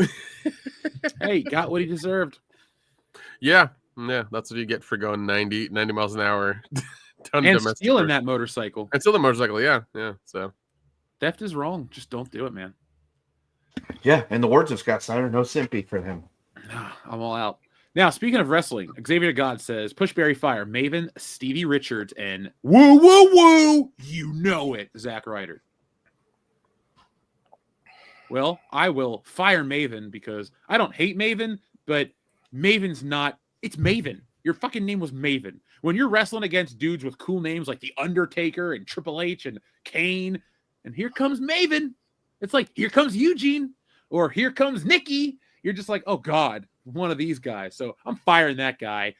I will bury Stevie Richards because it's Stevie Richards, and then I'll push Zack Ryder because I like Zack Ryder. Long Island IZ. I used to watch that fucking shit on YouTube years ago, and I was so excited when he came back last week. So that's my answer. Dion? I'll bury that answer. I got that answer. My same answer. I can dig it. Gendo? Definitely firing Maven. I like Stevie Richards though. Like, he's a very entertaining dude on his podcast and things like that, and he did know how to wrestle. Yes, I'd bury Stevie and push Zack Ryder because Zack Ryder is also entertaining and more so as a wrestler. All right. Let's see. Here's another wrestling related one because I do want to talk about this past Monday Night Raw in a moment. It was a surprise. Xavier God says, do you guys ever think Triple H, Shawn Michaels, and The Undertaker would be in charge of WWE? And wouldn't you have thought that WWE would be better for it? Yeah, I don't. So I might lose a point from somebody, but I don't think The Undertaker should be in any sort of creative anything. He's a fine performer, but you're going to be like, well, he's got a mind for the business. That's fine. But I don't agree. I think he has a mind for his character and how it worked for him and how to protect himself and how to do certain things a certain way for Vince. I don't think The Undertaker, I think basically I want to say is like, I think The Undertaker is just like the best hired gun you could get. Like, he's the best guy to have. If he's on your side, you're set because he's capable and he knows his shit. But I don't think he should really run anything because just because you have legacy and tenure doesn't mean you're creative and you get it. Like, the insular nature of the business is fine to some people, but we're out of that window. Wrestling is now owned by a conglomerate, TKO, like all that shit. It's a multi kind of company now. So it doesn't really matter about, working the boys or a shoot or a work and all this other crap that we've, like kayfabe's been dead for decades and it doesn't really matter. And that being said too, I don't think these guys are doing anything of note. Triple H, again, it's like you're getting the guys that got in there. Like Shawn Michaels is a wonderful performer. I'm not going to deny that. And he's an okay promo too. But he's not like Booker of the Year to me. Like, I've sat down and watched a lot of NXT, and it has the same problems that AEW and other indie promotions have, where it's just a shitload of nonstop work rate wrestling, no story, a fucking finisher doesn't mean anything. And then at the end of the day, you're just like, okay, they're going to get called up to the roster and they're going to wipe the slate on this wrestler and they're going to suck. And then Triple H, he has dropped the ball. Now, I don't know how much of it is him and how much the powers that be are above him that have real say, but I thought wrestling would be different. I don't think Vince sticking around would have been good for it, but I think like a clean slate. You don't need these WWE legends to make good pro wrestling. I think there are a lot of capable people out there that could do a better job because they're not beholden to the old ways of the world and, paying your dues and this and that. I don't think you need to take chair shots, tear your ACL, or fuck your back up to be a writer for pro wrestling. What do you guys think about the super chat? I think that is it has a lot of points on the head. I will say that wrestling fans are a perfect example of the fact that you need to take a step back. Not to discount anything. You had a lot of good things. Right now, people keep forgetting we live in an era where the equivalent is one NFL owner won and he controlled the whole thing. So people have to remember part of what we've seen and what we know about pro wrestling is because Vince McMahon won the territory wars. That being said, he was still a guy who he carried on a lot of shit that came from that era of pro wrestling. So, that being said, we are in a brand new era of professional wrestling where the dude who was in charge is not here anymore for whatever reason. We'll talk about that shit later. He ain't here no more. And now a true corporation owns it. And we get to see what happens in that timeline if a corporation happened to become one and only, the biggest voice, I should say, in wrestling. With that being said, we've seen, like you said, there are a lot of issues that indie promotions go through because they could never reach the crazy ass dude who owned the WWE. And, I think that being said, if we're talking best booker of the year, especially with Tony going on Ariel Helwani's podcast, which, he didn't look like a complete dummy. You talking about professional wrestling outside of TKO, WWE, best booker, AEW had a pretty damn good year if you're an objective consumer of professional wrestling. That being said, the rest of what you said, absolutely. That, it is, Undertaker, Shawn Michaels, Triple H. Those guys are all a product of Vince McMahon. So, to Jeff's point, he's right. We already have two dudes who think like Vince who are in power. We don't need three. We've seen what the third guy does. We can control something, and it ain't always great. So, if they're doing a good enough job because they, to Jeff's point about NXT, I enjoy NXT, but there are those Vince McMahon moments they just fucking did with Gold Rush, that are unmistakable. So they're in a good position, but they're clearly fucking up. Triple H has, agree with Jeff, dropped the ball because he is still thinking like his damn stepdad. And I know it's his father-in-law. I say it's his stepdaddy because, we thought it was a new era. He does the same, he has that Triple H level shit. Oh, this is kind of a little bit more edgier, but you still have the same Vince McMahon ending bullshit. And that was proved because Raw was good. Why is Raw good and WrestlePalooza sucked? We know why, because there's too much damn Vince left over. So to that point, I'm Triple H and HB Sean haven't completely fucked up yet. They're starting to look like they daddy. Yeah. Kendo, anything you'd like to add? No, you guys pretty much covered it all. But yeah, I kind of did figure at least Triple H would be running the show one day, based on the fact that I was told by somebody in the know that one day Vince would die and his idiot daughter and his son-in-law would take over. And I completely agreed with it at the time. I'm like, yeah, that's probably what's going to happen. Although the daughter's out of the picture, just the doofus son-in-law. But she's not out of the picture, though, dude. She's going in the Hall of Fame. Yep. Well, I mean, she did have a hall. Never mind. I'm not going to get into her rap. But wait, hold on. She's going to the Hall of Fame for what? Sucking dick? What's going on? The McMahons love to pat themselves. Hey, dude. Triple H put himself in the Hall of Fame. Now his wife is putting herself in the Hall of Fame. If we're going to be completely honest, Stephanie McMahon has not had a Hall of Fame worthy career. Just like No. the Bellas are not this big deal for women's wrestling. They're the symptom of the diva era. They ain't shit. So anytime Nikki Bella's on TV, it's, oh, I did the women's revolution. No, you didn't. they had you to- were with your sister, and it was twin magic and fake tits and all this other dumb crap. You're famous for John Cena stiffing your ass and not marrying you because you're a shithead. Like, you're not relevant. You're not any good. And Stephanie McMahon going to the Hall of Fame, what did she do? Well, in the storyline, a bunch of men beat up a woman so she could win the title. Then she got her ass whooped by her dad. Then she walked around and had a power trip. She is not relevant. A woman like Ivory or Victoria should be on the Hall of Fame because they busted ass and could wrestle. The WWE Hall of Fame has become, let me pat myself on the back and get dressed up and look nice in Las Vegas. These are the most basic ass people in the fucking world. Fuck them all. Dude, the Bellas had to flip a coin into who got the boob job and who didn't, so they could tell each other apart. All right. Yeah. Yep. One got the boob job. The other one got the flame tattoos down there that you can see when her tights aren't pulled all the way up. That's why John Cena doesn't like her. Yeah. She was a woman who wasn't clean. No. Well, I mean, he had his fun times with her, and that was it. It's like, all right, I'm done. We could say a lot about John Cena, but he was smart in that regard. Okay. No, he was. Do what you will with her and boom her fast. No, he was. Yeah. So, Dion, you had mentioned something, and we'll read all the super chats in a minute because we have plenty of time we always have time for the audience.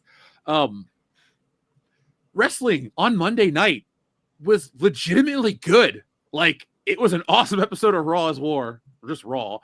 And I can't believe it. Like, Dion, you know, I used to say this in college. When wrestling starts the week good, or when wrestling is good on a Monday, the week is good.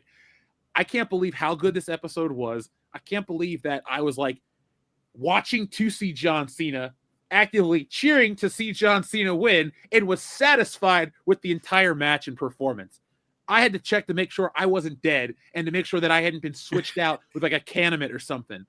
That was a fun Raw, and damn it, I don't know what happened to me. What did you think of the show? I loved it, man. You know, obviously, as you know, behind the curtain a little bit, the nephew's watching wrestling now, and we getting into it, and so hey, listen, we got Netflix, we'll watch Raw, and that being said, it is always refreshing after having been on a podcast for so long, the things about, especially coming from your boy, yours truly, they know how to make good shows.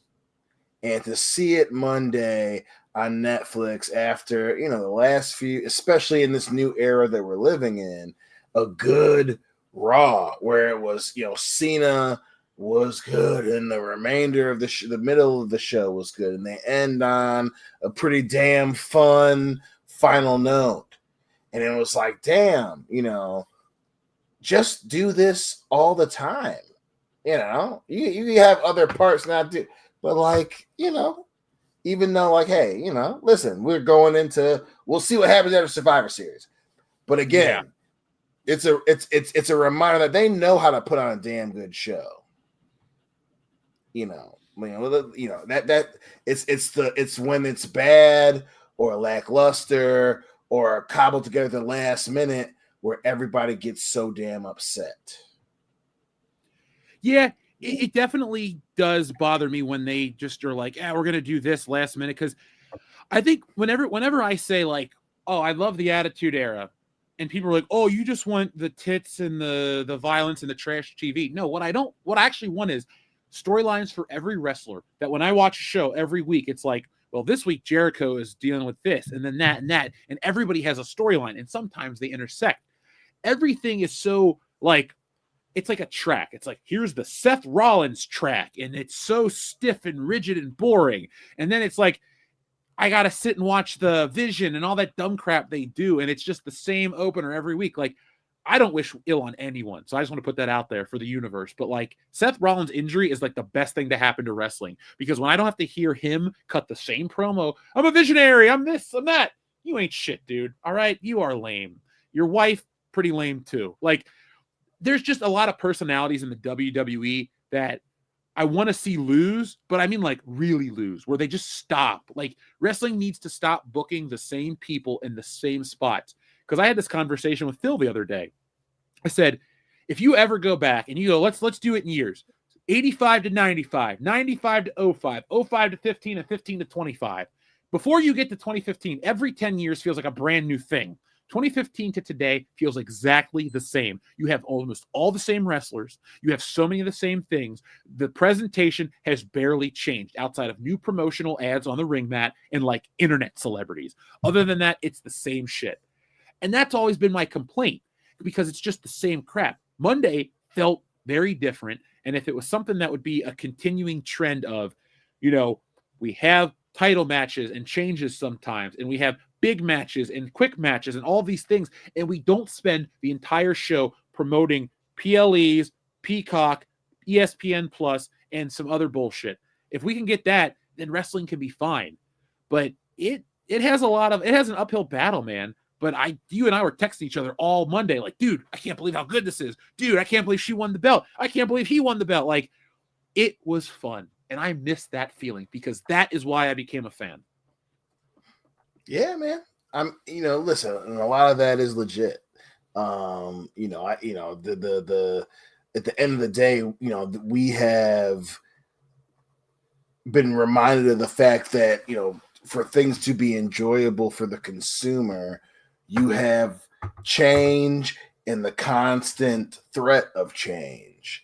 And, to be fair, listen, I'm a pro Seth Rollins guy. His thing is, it wasn't his fault. We should have already had LA Knight in and out of the world title picture. We should have had, even though he's not with WWE anymore, guys like Keith Lee getting and winning the title already. We should have had, a lot of different things happen where you have, dudes and gals doing cool shit. And it's interesting now that we're getting more cool shit, but some of the remnants of the old thing. And this past Monday was a reminder, like, when you have cool shit happening and is involving new people, even though, I'm still LA Knight, this dude needs to be doing something. It's actually a good show. There's the constant rumble of change as opposed to the vision of one person for the whole sport. And, it's interesting seeing pro wrestling in this new era. We'll see what's going to happen. But yeah, I'm with you on most of that. Like, where it's just like, I don't want to see the same thing with the same people doing the same shit. And Monday was somewhat of a look into, it's different stuff, and especially with, the title changes, a new person, winning titles, fuck yeah, let's go. Not willy-nilly as if you're trying to use a change to bolster the same old people, but it's change for the sake of, hey, where is this going to go? And we're excited to see what's going to happen next. That's what Monday was, in the first actually, and not in a Triple H half-assed way for real, So, hey, I'm in. And Gunther went back to his old music. Seriously. I was happy to hear that. Somebody was bitching. They're like, he copied something from AEW. And everyone's like, that's been his music before. Yeah. The AEW fans are always a little late to the party because they never get invited. I mean, shit. Listen, AEW's still in that place where, there's new-ish and, people saying what the fuck ever. But it's like, the hardcore online ones, like, man, chill. Like, some of us like AEW. Don't be weird about it. Yeah, I like him and I want to see him succeed. I like him from a distance. I like to go to their shows. I have more fun at their shows than I do WWE shows because I feel like I'm more involved. When I watch WWE, like when we go, we're there, we're having fun, we're cheering and shit. But I always feel like you're one step away. Like if you say the wrong thing, and I don't even mean like you say something like fucked up. It's just like if you said like, Stephanie McMahon ain't that great, I feel like security's going to rip you out of there. But if you're at AEW and you talk shit to Tony Khan, he's just going to be like, hey, man, thanks for coming. Like, right. I don't know. I just have a good time at AEW. I've been, I think, 4 times now. And it's fun to get on TV there. Oh, well, but we have a couple messages before we have some wrestling-related ones. Again, Xavier God says, would you guys rather be Batman or 007? Batman. He's super rich. Yeah, I'm going to take Batman for a different reason besides wealth as well. James Bond is always in constant danger. Like Batman takes off the mask, and for the most part, nobody knows who he is. Plus, if I'm actually Batman and I can do whatever I want, if I said tomorrow, I've done enough for Gotham City, I'm going to move to Metropolis. I could do that with a couple $1 billion and no one would know that I'm not Batman. So I would pick Batman, even though James Bond is a character that I like more than Batman. Give me 007. You're going to different places all over the world multiple times a year, hanging out with fine chicks. I'm assuming because I'm 007, you know, your boy knows how to scratch a motherfucker, you know what I'm saying? And it's a crazy new thing that you're doing. Or either you're stopping a nuclear submarine underwater and going to, oh, you got to beat this dude in Texas Hold'em. Why? I don't know. But why is this fine-ass English chick following me around and wants to fuck me? Okay, I'll do it. You really are a hero, Dion, the one that we need. Unfortunately, I have to side with Dion in this one, and yeah, 007. Goddamn, just a burn.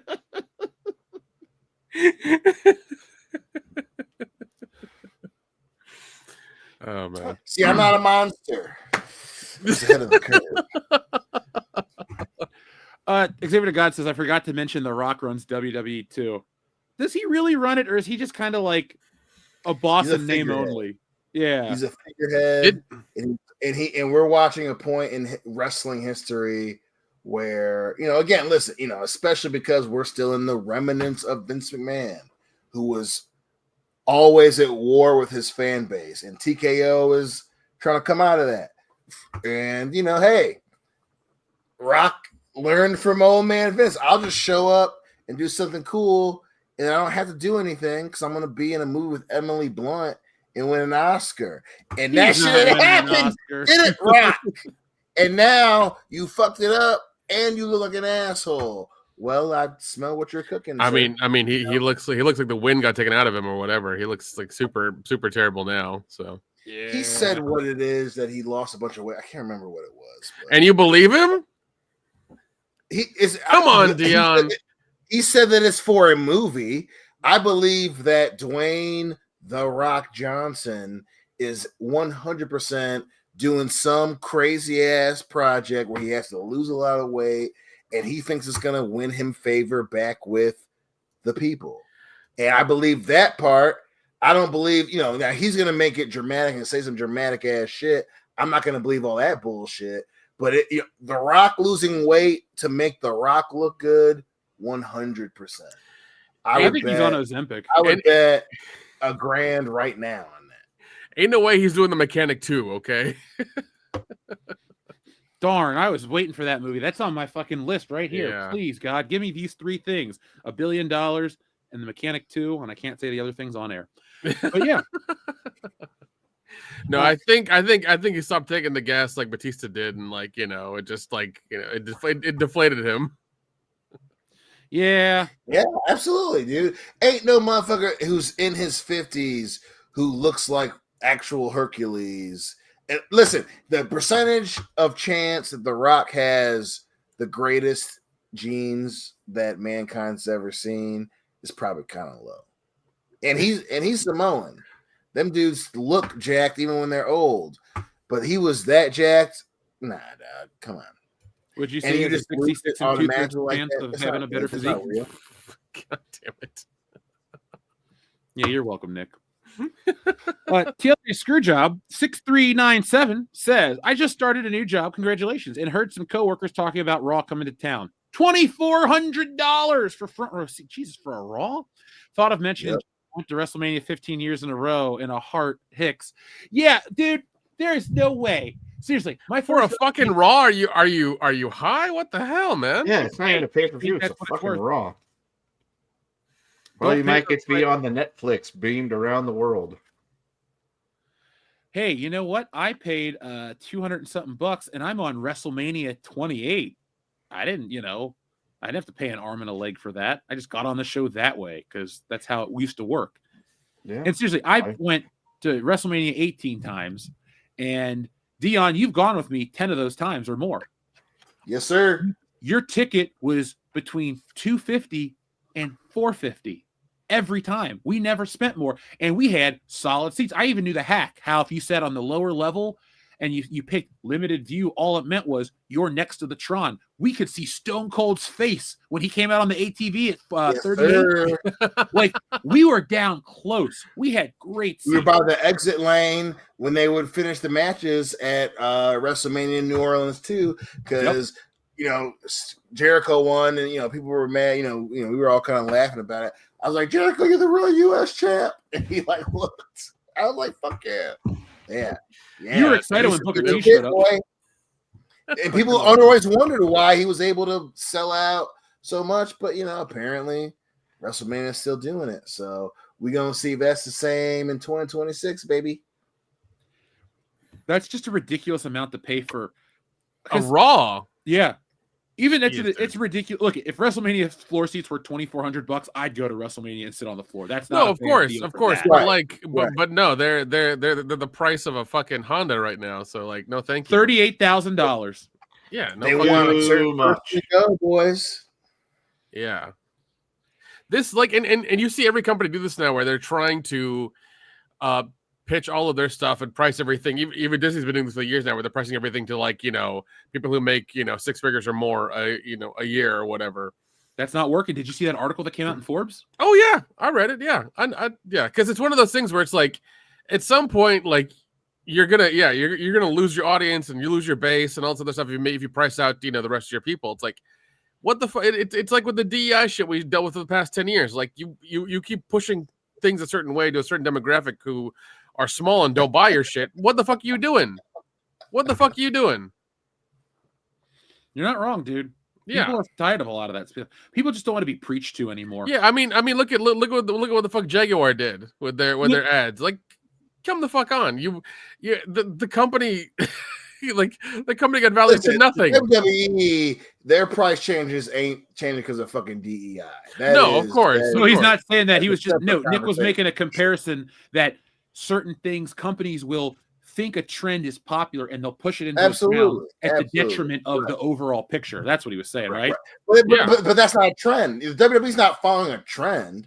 WWE is following we want a certain group of motherfuckers who want to make a lot of money to pay for our stuff. They are being it is a straight up corporate mindset of we squeeze the absolute most amount of pennies, period. Especially the fact that they changed their whole schedule because oh man, fucking we raised all these prices and Vegas made all this money. It's gonna do the exact same thing. That's a different corporate mindset. Absolutely. TKO is looking to make back the billions that they paid for the WWE and UFC. They aren't following a trend.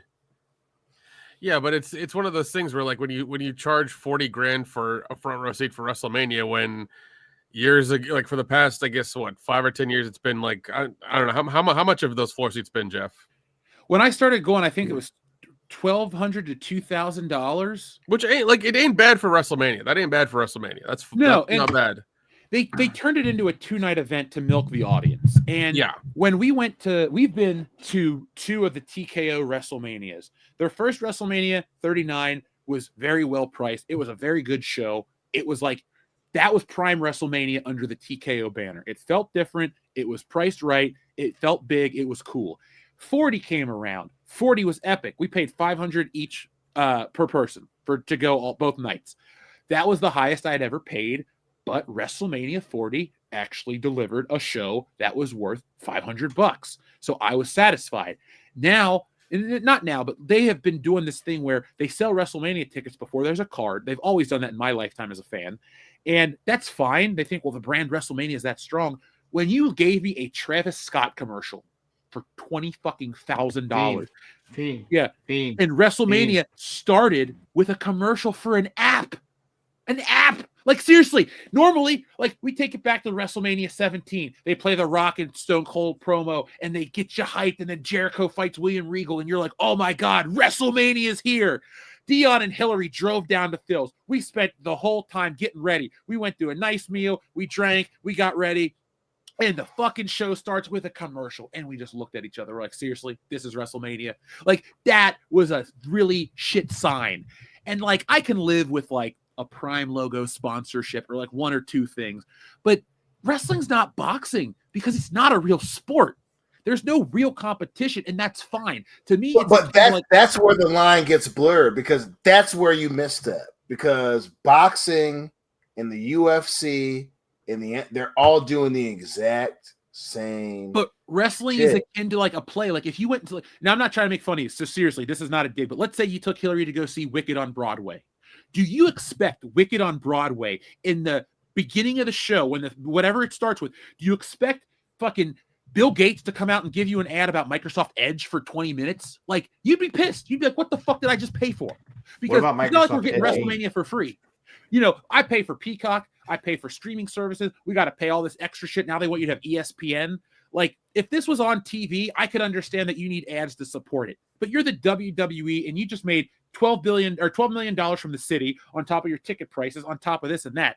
There is a limit. You do need to stop, and it gets really stupid and disingenuous. End of rant. You know what?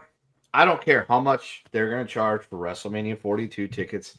I guarantee you, when WrestleMania comes to town, I will be in Las Vegas. Whatever the price of tickets are, doesn't matter. I will be in Vegas for WrestleMania. Way to shell out, Kendo. You shill. Oh my God. Well, I will still be, probably won't be at WrestleMania. That's it. Don't blame you. Yeah. Don't blame you. I'll still watch it with you, you beautiful son of a bitch. Oh, you better. Either you're coming down here. I hope you come down here, but if not, I'll have to drive to you. It's WrestleMania, bro. Hey, you know me. I love Cincinnati in the springtime. Yeah. There's a lot of breweries. This year, I'll take you to a bunch of outdoor bars in the day before WrestleMania, and we'll show up a little toasty. Dude, the weather was perfect this past year. I had a great time. You know, even though we were all going to go to New Orleans, whatever. Fuck you, Dwayne. That was bullshit. Yeah, back in Vegas. Like, why? Yeah. Why? Because they've got to get it ready for, sweet Saudi mania. Yes, baby. Because this year, the Rumble's in Riyadh, boys and girls. Yeah. Jeez. I might not. Okay, I'm going to watch it, but I don't want to support that. I'm streaming it for sure. Yeah. I completely understand. Yeah, it's bullshit. I, for one, welcome our new Saudi overlords in the world of wrestling entertainment. Hey, billions and billions and billions of dollars, boys. And they still don't have my loyalty or respect. Kind of. They had to. Apparently, they had to borrow money to pay for their right projects. Yeah. They'll dig another oil well. It's fine. Yeah. Well, because apparently everybody. Well, yeah. They don't have the money they used to. Everybody's figured out there's this place called the Bank of Arabia, so we're just going to go to the Middle East and just go to different, places and be like, "Hey, Qatar, can you give us money? How about you, Dubai? We would like some money and a chocolate bar. Money makes right. The only thing is if you go to a sporting event in one of those areas of the world, there's no alcohol. They did make a slight during the event was what I heard. During the event, selection and obviously in certain areas, especially if you got a certain pass already. Yes, when they had the World Cup, and I was told it's called Qatar. Either way, someplace I ain't never fucking going. That was the big complaint was, hey, soccer fans for the World Cup, they love to tie one on before and after the game. How can they do that in a country where it is not allowed? And they were able to get allowances that you could, if you paid for the little thing and you had a passport from a country that would allow you to do so, purchase alcoholic beverages at certain places sponsored by Budweiser. Oh. Which a year or so later would become extremely ironic as a choice of Qatar to allow them to be a sponsor. Yep. But, that hadn't happened yet. But that was what was slightly more funny about it after the fact. But it's okay. The next World Cup's going to be in the United States. It's going to be held jointly by the United States, Mexico, and Canada, where drinking is more than allowed. It's recommended. Oh, yeah. Yes. All three countries enjoy their booze. Oh, and definitely. Dude, if Warner Brothers gets purchased by the Saudis, that's going to just be terrible. Well, apparently what's happening is they're just putting the money up for it, and it's still going to be controlled by the U.S. So, It's going to not be maybe the not. case. Maybe not. So, I mean, that's what I keep hearing. Like, I don't I don't know how you're gonna. Saudi Prince just visited the president. I don't know. Man. I don't know how you're gonna film things in the middle of the desert in July. Like, it's gonna be real difficult. To do Nick, that. I wasn't saying that. But what I'm worried I about know. is I don't trust a lot of that shit. I don't want those views. Like, the wokeness shit's terrible. But like, if you get that kind of shit controlling our entertainment, it won't be any wokeness. It won't be wokeness. They will make absolutely sure there is no DE or I. It'll be DIE. Listen, y'all. Listen, that's that internet shit. They want the internet is telling us that they're already government buying different. The WB and paying Facebook for your personal information. Like, that's a different. It ain't that type of shit that we're gonna be seeing. It's gonna be all a lot of advertising, boys. Dion, have you ever watched it in your life? Ever? I'm sorry. Ever watch an Indian movie in your life? Do you know how do you know what happens in them? What kind of things they promote and how that shit goes? Yeah. Oh, okay. yeah. Oh yeah. Okay. Yeah. Sure. They will. Yeah. Sure. They'll let Americans shoot whatever they want to. Sure, they will. Well, my question is over here they would. Will they have a certain beverage, maybe a Cervezas Cristal, as their advertisements in those movies? I could hope so. One would hope. Yeah, all I'm saying is, like, yeah, I mean, it'll be different for sure, but I mean, once again, we'll see how it goes. But they're trying to buy up a lot of stuff, and they're trying to make the middle of the desert the next vacation spot. So we'll see how that goes. I, for one, am looking forward to the next Batman movie in a few years, and it's a remake of Batman Robin, but it's called Batman and Mahmoud. Hey, your boy Kumal on the Batwing on Arabian Nights. Arabian Days. The Bat plane has been replaced by a flying carpet. It'd be great. All right, maybe I'm wrong about this whole thing, and I've jumped the gun. It's a Batman that can circle the globe. They upgrade. Yeah. Dare to dream a little deeper, darling. Okay. Yeah. Yeah, I'm just We'll see how that goes, but it looks like it's going to go through. But from what I keep hearing is, like, the U.S. company is going to keep control of what production actually happens, and the Saudis are just kind of like loaning them money to buy it, kind of thing. That's what's happening. So that's what I've heard. That's what I've heard. I think it'll be fun in the to middle. watch Batman, fight the infidel. That the infidels are going to look way different then. Listen, you're thinking real small. For some reason. You're thinking real small. The whole our belief shit carries up. That shit carries as far as the dollar will take it. Have you been alive the last 10 years, Dion? What they put on I don't TV know if that over actually there, tracks. is it going to be the same what they put on TV over here, sir? Oh no, it won't be, because they want to make money. But I'm just saying, is like they will. There will be some things that happen for sure. I don't know if you've seen what happened in the last 10 years with entertainment, but like it kind of went downhill. Yeah. There was a lot of heavy messaging in the last 10 years. It's been shit. It's been shit. Yeah. Well, they've been taking out journalists and shit too. So they were attacking a certain part of media. And then they were pushing a lot of those heavy effects over there. None of us are journalists. We got nothing to worry about. That's true. That's true. We're just YouTubers. Yeah. All I know is they don't like my brown ass over there for sure. Hey, just give you a different that's name. a whole topic of discussion too, and that's the interesting part where that's gonna go. His name is not Nick Utam. It's Jamal Shabazz. He's listen. It's not as long. Anybody asks me, his name is Nick Smith. You know what I'm saying? Yeah, he's from Buffalo. Brown over here the whole time. You know what I mean? Yeah, but I mean, we'll see what happens with the deal. I'm sure we'll find out in a couple of weeks because it seems to be happening quite fast. So, think it'll happen before the end of the year? Yeah, I think so. I really think so. It'll definitely, yeah, it'll definitely happen between, definitely after Thanksgiving, but before Christmas for sure. Because it seems like they want to get it done ASAP.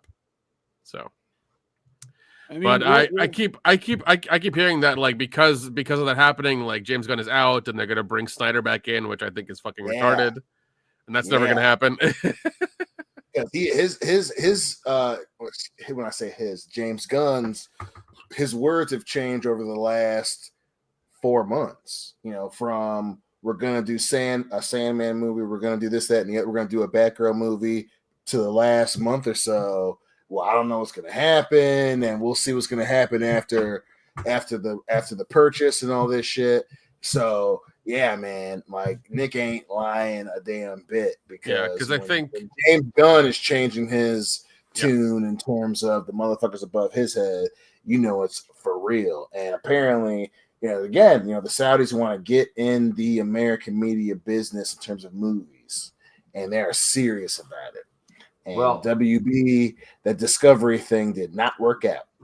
Yeah, and I think David Zaslav is getting his golden parachute as well too once the sale goes through. So better in a shower. Real interesting. He worked that shit in his contract. Yeah, so he's living with a chunk of money, and he's like gonna live on an island. I don't know if it's that island, but it's gonna be some island. It's for sale. It's $55 million according to the Rogan. Jesus Christ, I don't need to fucking know that. Pennies, baby. It was too rich for Joe Rogan's blood, he said. Oh fuck!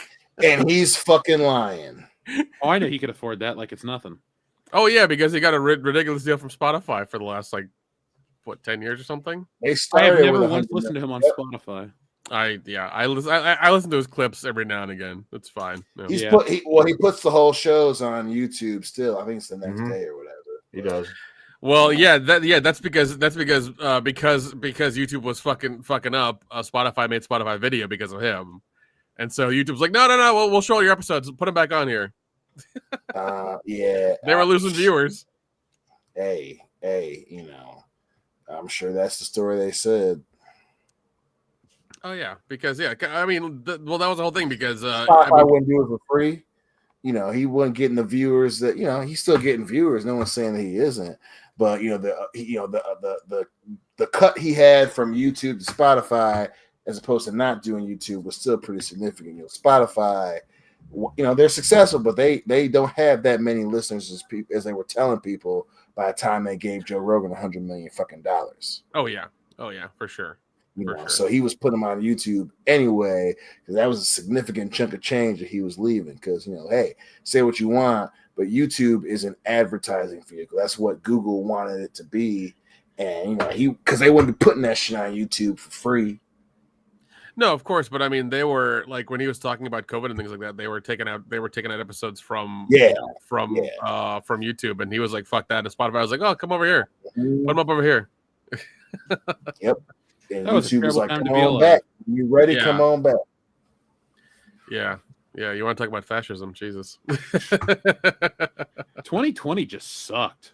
Mm-hmm. You had to show your vax card to get into buildings. Yeah, okay. In a couple of months, it'll be or in a month and change, it'll be 2026. So we'll be closer to 2030 than 2020. So you don't have to worry about 2020 no more. It can't hurt you. But I still have those memories. I need to go to Recall and have no white. shit. No, be a space marine. Yeah. And 15 years, they look back, they can be like, "Oh, that shit happened." And well, I mean, the thing to our remember, view's gonna be a lot clearer. Yeah, the thing to remember is that Dion cannot understand Back to the Future anymore. That's true. That's really sad. It's too old for him because it's over 30 years old. Yeah. I love you too. Yeah.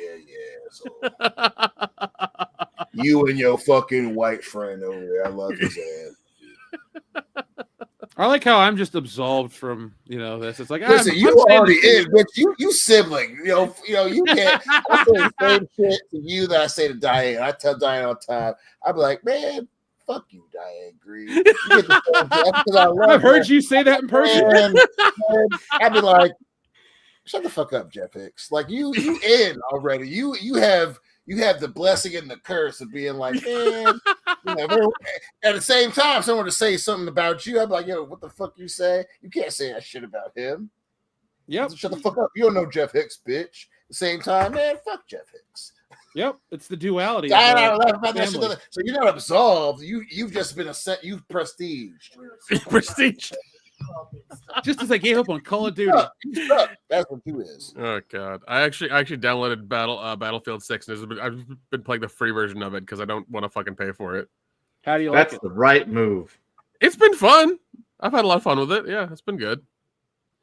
I have been playing nothing because I haven't had the time right now. I've just been watching Mythbusters, so that's as exciting as my life is. Good way to waste time. That's a solid show. It's a solid show. That was my go-to in college. I need to get that, and I need to get how things work or how things are made or whatever. I need to get that show as well too. Well, dude, Mythbusters has its own channel on Pluto.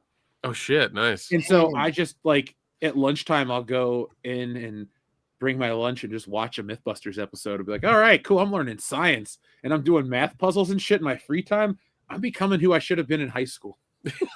It's like my dream was to be this comic artist. Okay, and I made that happen. Fine. Your puzzle. I should be an engineer. Your puzzle for tomorrow is what's the round trip of a light speed signal from Earth to Mars in the furthest distance. That's your math question for tomorrow.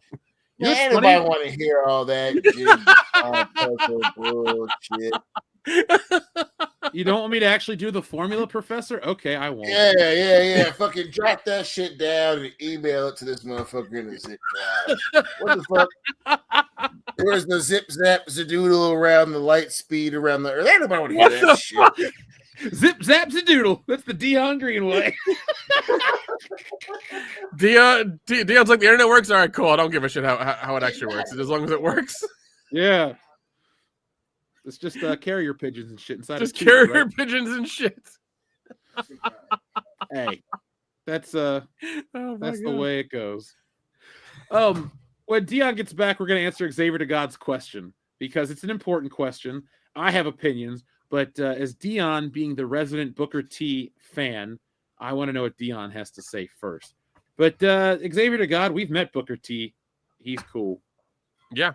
Dion, where do you rank Booker T, or what do you think of Booker T as a commentator? Oh, he's probably towards the bottom, but damn. In terms of entertaining, he's entertaining as shit. I'm a huge Trick Williams fan, and now it's a whole internet wrestling fan thing. You know, the official Trick Williams theme is one thing, and then there's like an internet one where they put in Booker T just going, yeah, stand up, son. I like that. Yeah, like that's Booker T. He is a staple. He just, he's not, he's more Howard Cosell, less John Madden. That's all right. There's nothing wrong with that. No, there's nothing wrong with that. And I would say that Booker T is an all-time great wrestler and one of my personal favorites. I love Booker T. From his theme song to the Spinneroonie. Always been a fan. That was weird too, Dion. Like when the invasion happened and he was feuding with Kurt Angle, I was like, this Booker T guy's cool. I like him. And then he was feuding with The Rock. I'm like, shit, I can't like Booker T. The Rock's back. So Booker T had to become the enemy. But as soon as that feud was over, I was back on Team Booker T. So love the dude. Huge fan. He owns a copy of Stealing Solo, by the way. Dude, I love that. He needs to know what's up. Plus, Booker T got taste. He's the fucking five-time WCW champion. 5-time. And I dig that. Sucker. I just love his theme song so much. Tell me you did not just say that. What, that I love his theme song? I thought that was appropriate conversation for this topic. I'm sorry. I misspoke. Fuck, Marry, Kill. Jim Cornette hating Vince Russo, Bret Hart hating Bill Goldberg, and Scott Steiner hating Triple H and Shawn Michaels and Ric Flair. All right. Oh, I'm gonna kill Steiner against Michaels and Flair, and Triple H, because even though that's so entertaining, it doesn't have the gravitas the other two. I am fucking Bret Hart hating Bill Goldberg because that is so fun. I enjoy Bret Hart. Listen, I disagree with Bret Hart a couple of things, but that shit will never not be funny to me. And I'm gonna marry Jim Cornette hating Russo because that is like a fiber of professional wrestling. Even when Vice did the damn like he just hates that dude. And sometimes you need to be reminded of. Sometimes you need to hate a motherfucker. I'm marrying. Yeah, I'm marrying that one because that Cornette hating anything, especially Vince Russo, never gets tiresome. I'm going to fuck Steiner hating on all those guys because it is entertaining. And I'm going to kill Bret Hart hating on Bill Goldberg because while it is warranted and justified, as a Bret Hart fan, I'm kind of tired of hearing Bret Hart piss and moan about Bill Goldberg. It's kind of like hearing him complain about the Montreal Screwdriver. It's like, dude, it's been almost 30 years. I get it. I 100% get it. I get the Bill Goldberg thing even more. But at a certain point, dude, you're here to talk about wrestling and to sign and take pictures. We don't need to hear you pissing and moaning about Bill Goldberg at the fucking signing event. We love rivalries. Yeah, we get it. The dude mule kicked you in the face, sent your head into Rosette, and your career was never the same after that. But at the same time, that doesn't have to be your everyday conversation anytime you do any wrestling show. Listen, I'm a member. Jeff and I are members of the Player Haters Club. Diane and I are members of the Players. Hate.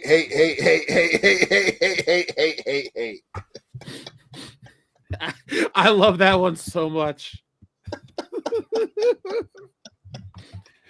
What is that? What is he? What is Charlie Murphy's character's name called? Oh, Silk Nasty. Yeah, it's like Silk Nasty. You are so dark when you touch yourself. It is a black on black crime. That always gets me. I was like, that's mean. Buck Nasty. Buck Nasty. Darnell Rawlings is hilarious. That dude was. Dude. Oh god, that shit was just like goofy humor of a goofy dude. What was it? Hey, what did he say about Buck Nasty's mama? He was like, damn, I wish I could remember what because of the lead scene. Hey, yo, Buck Nasty, your mama's so black. It was something really good. I was like, damn, and that was Darnell Rawlings, man. Like that skit was legendary. Can you believe that dude is in Spider-Man 2? He stole that guy's pizza.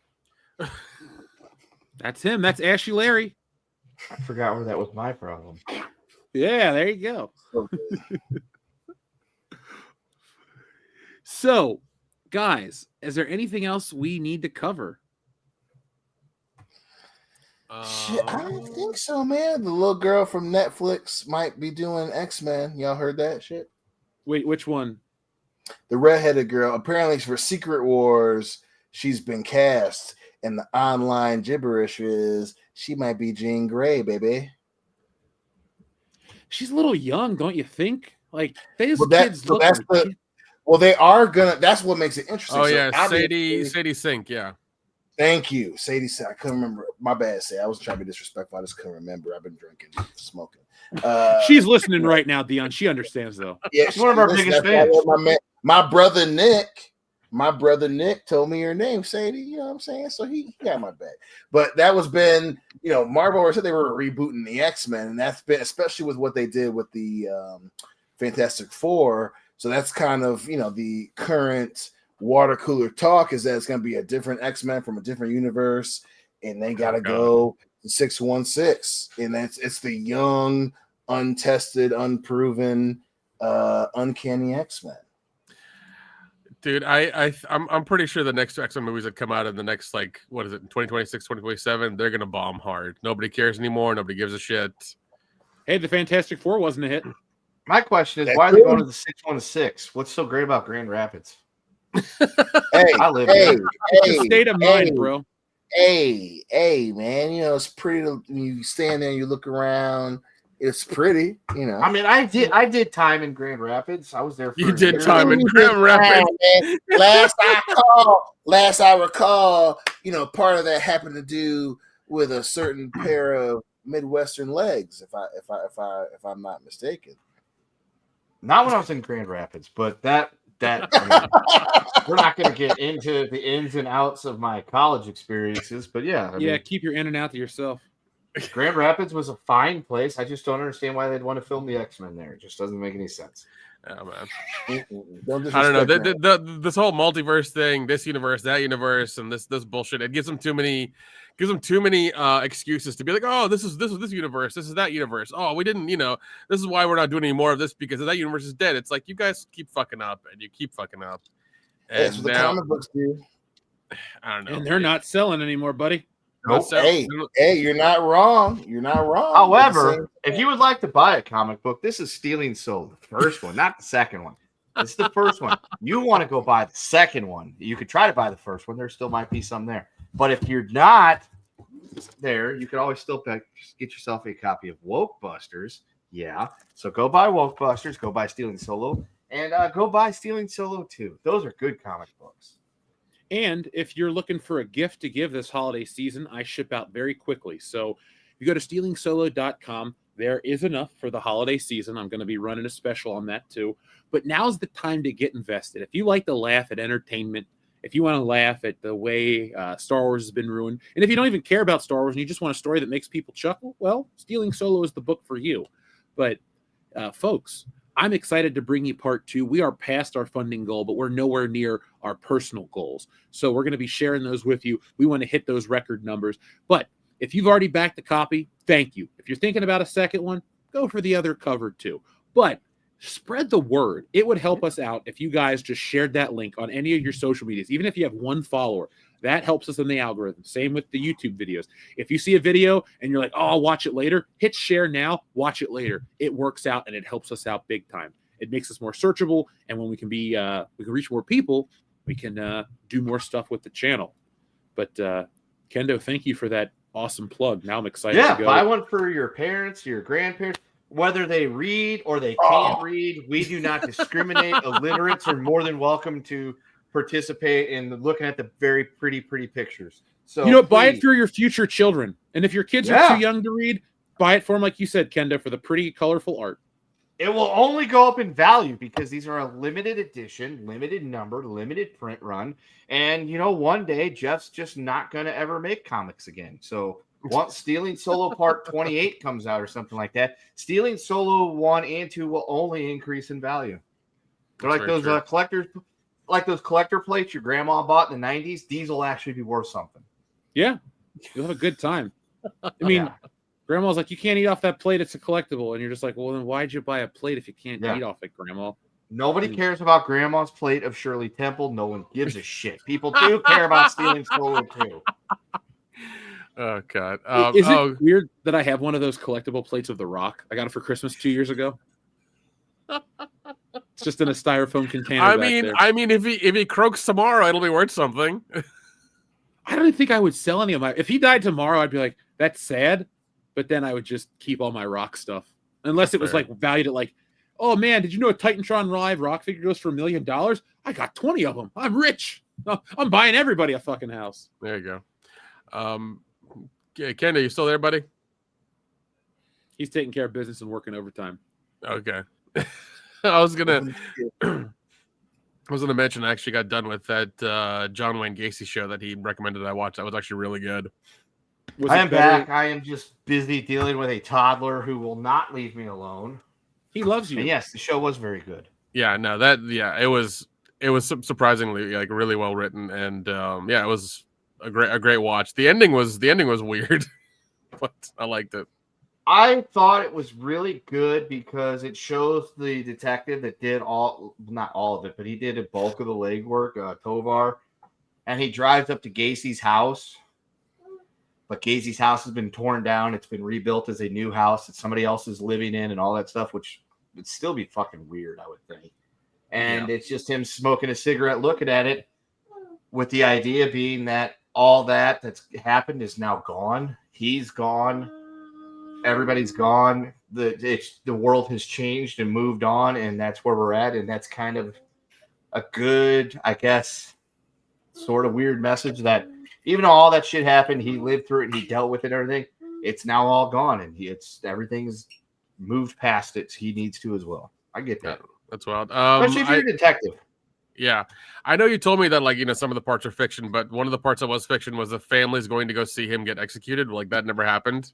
That did not happen. Most people, the families of his victims just chose not to attend and the ones that did get to see him get, needled.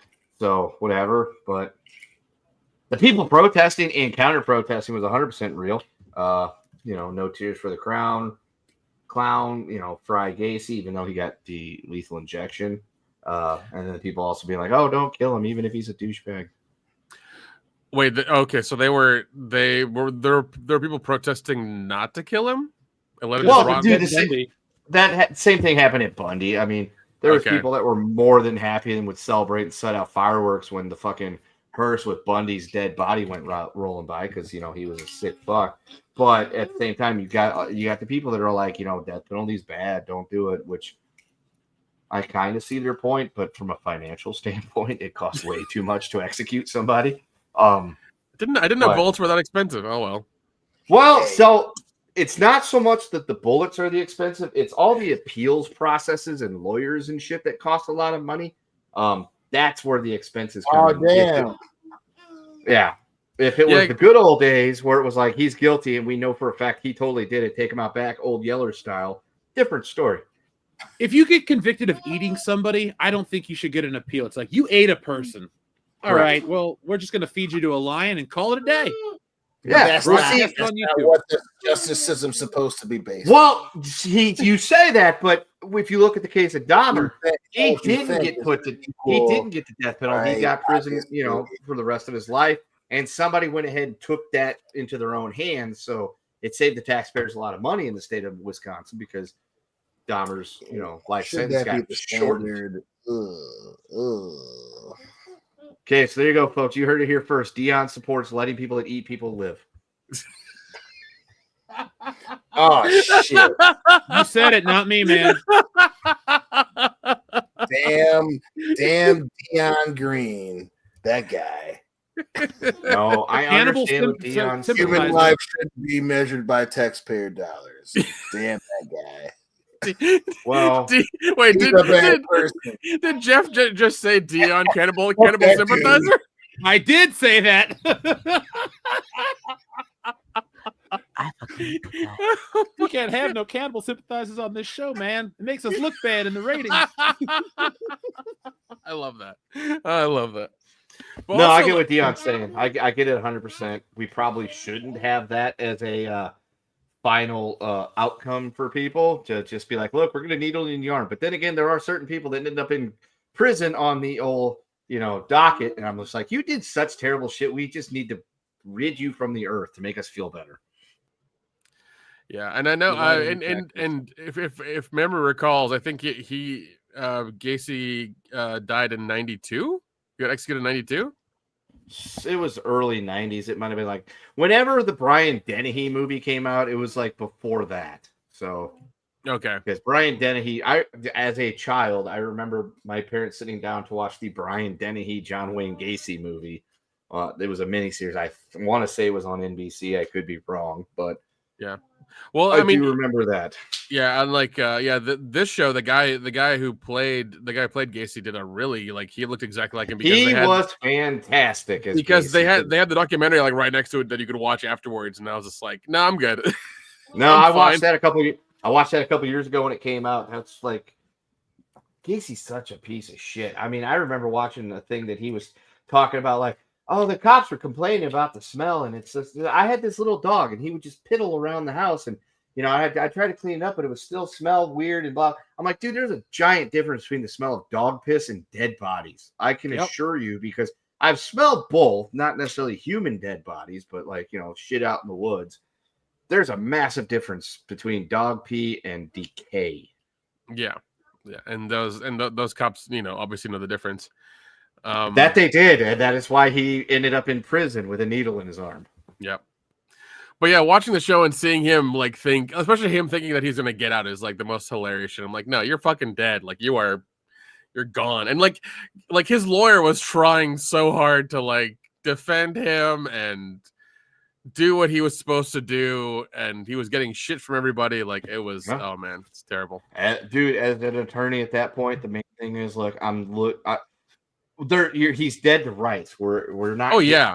Wrong on this. The thing we're aiming for is to keep him off death row. That is a win for us. Yeah. I should watch this, shouldn't I? You should have. Yeah, it's on Peacock. It's on the cock. Yep. Well, I have that streaming service, so I don't have an excuse anymore. Yeah, and it's only like eight episodes, and it's only just one season of Gacy because I think they do a couple other. There's not really any opportunity for a sequel. This is what Nick is saying. Yeah, There's the story's season over. 2. There's no season 2. Damn, of Gacy he story. had his last snack. Yeah. God damn it, Dion. I had to. No one made the jump. I had to do it. That's why we're world class, guys. Oh man, but no, Damn right. But yeah, no, that was a solid show for sure. Yeah. Well, is there any other candle sympathizing we need to do tonight? Oh shit, no. Oh shit. One more thing. Running Man. Running Man is good. Go watch it. Yes, agreed. Go watch it. Yeah, Running Man is actually fun. It's actually a good time. Go check it out. Not as good as the original, but you won't mind. It's actually good. Yeah, that's true. And it's not as good. It's not as 80s as the original, but it's still balls to the wall pretty well.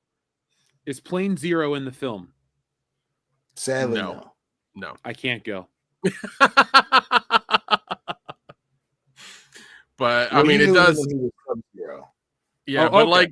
like Brolin plays like the sleazy exec, and he does such a good fucking job at it. He does so good. Yes, I like him. He's a good actor. Yeah, he does so good. What is it? Hot take: I think he's better than his dad. Ooh, agreed. Yeah, well, that's not a hot take. That is probably an accurate statement. He went from the Goonies to Oscar winner, or at least Oscar nominee, I think. Only thing of note that I can think that his dad's been in is Barbra Streisand. His dad was also in the original Amityville Horror. Jesus. And Westworld. And Westworld. And he was almost James Bond. Wow, that would have been interesting to see. Yeah, there's footage of his test screening along with Sam Neill from Jurassic Park. Sam Neill would have been interesting too. He was close. Sam Neill. I don't know. Probably not.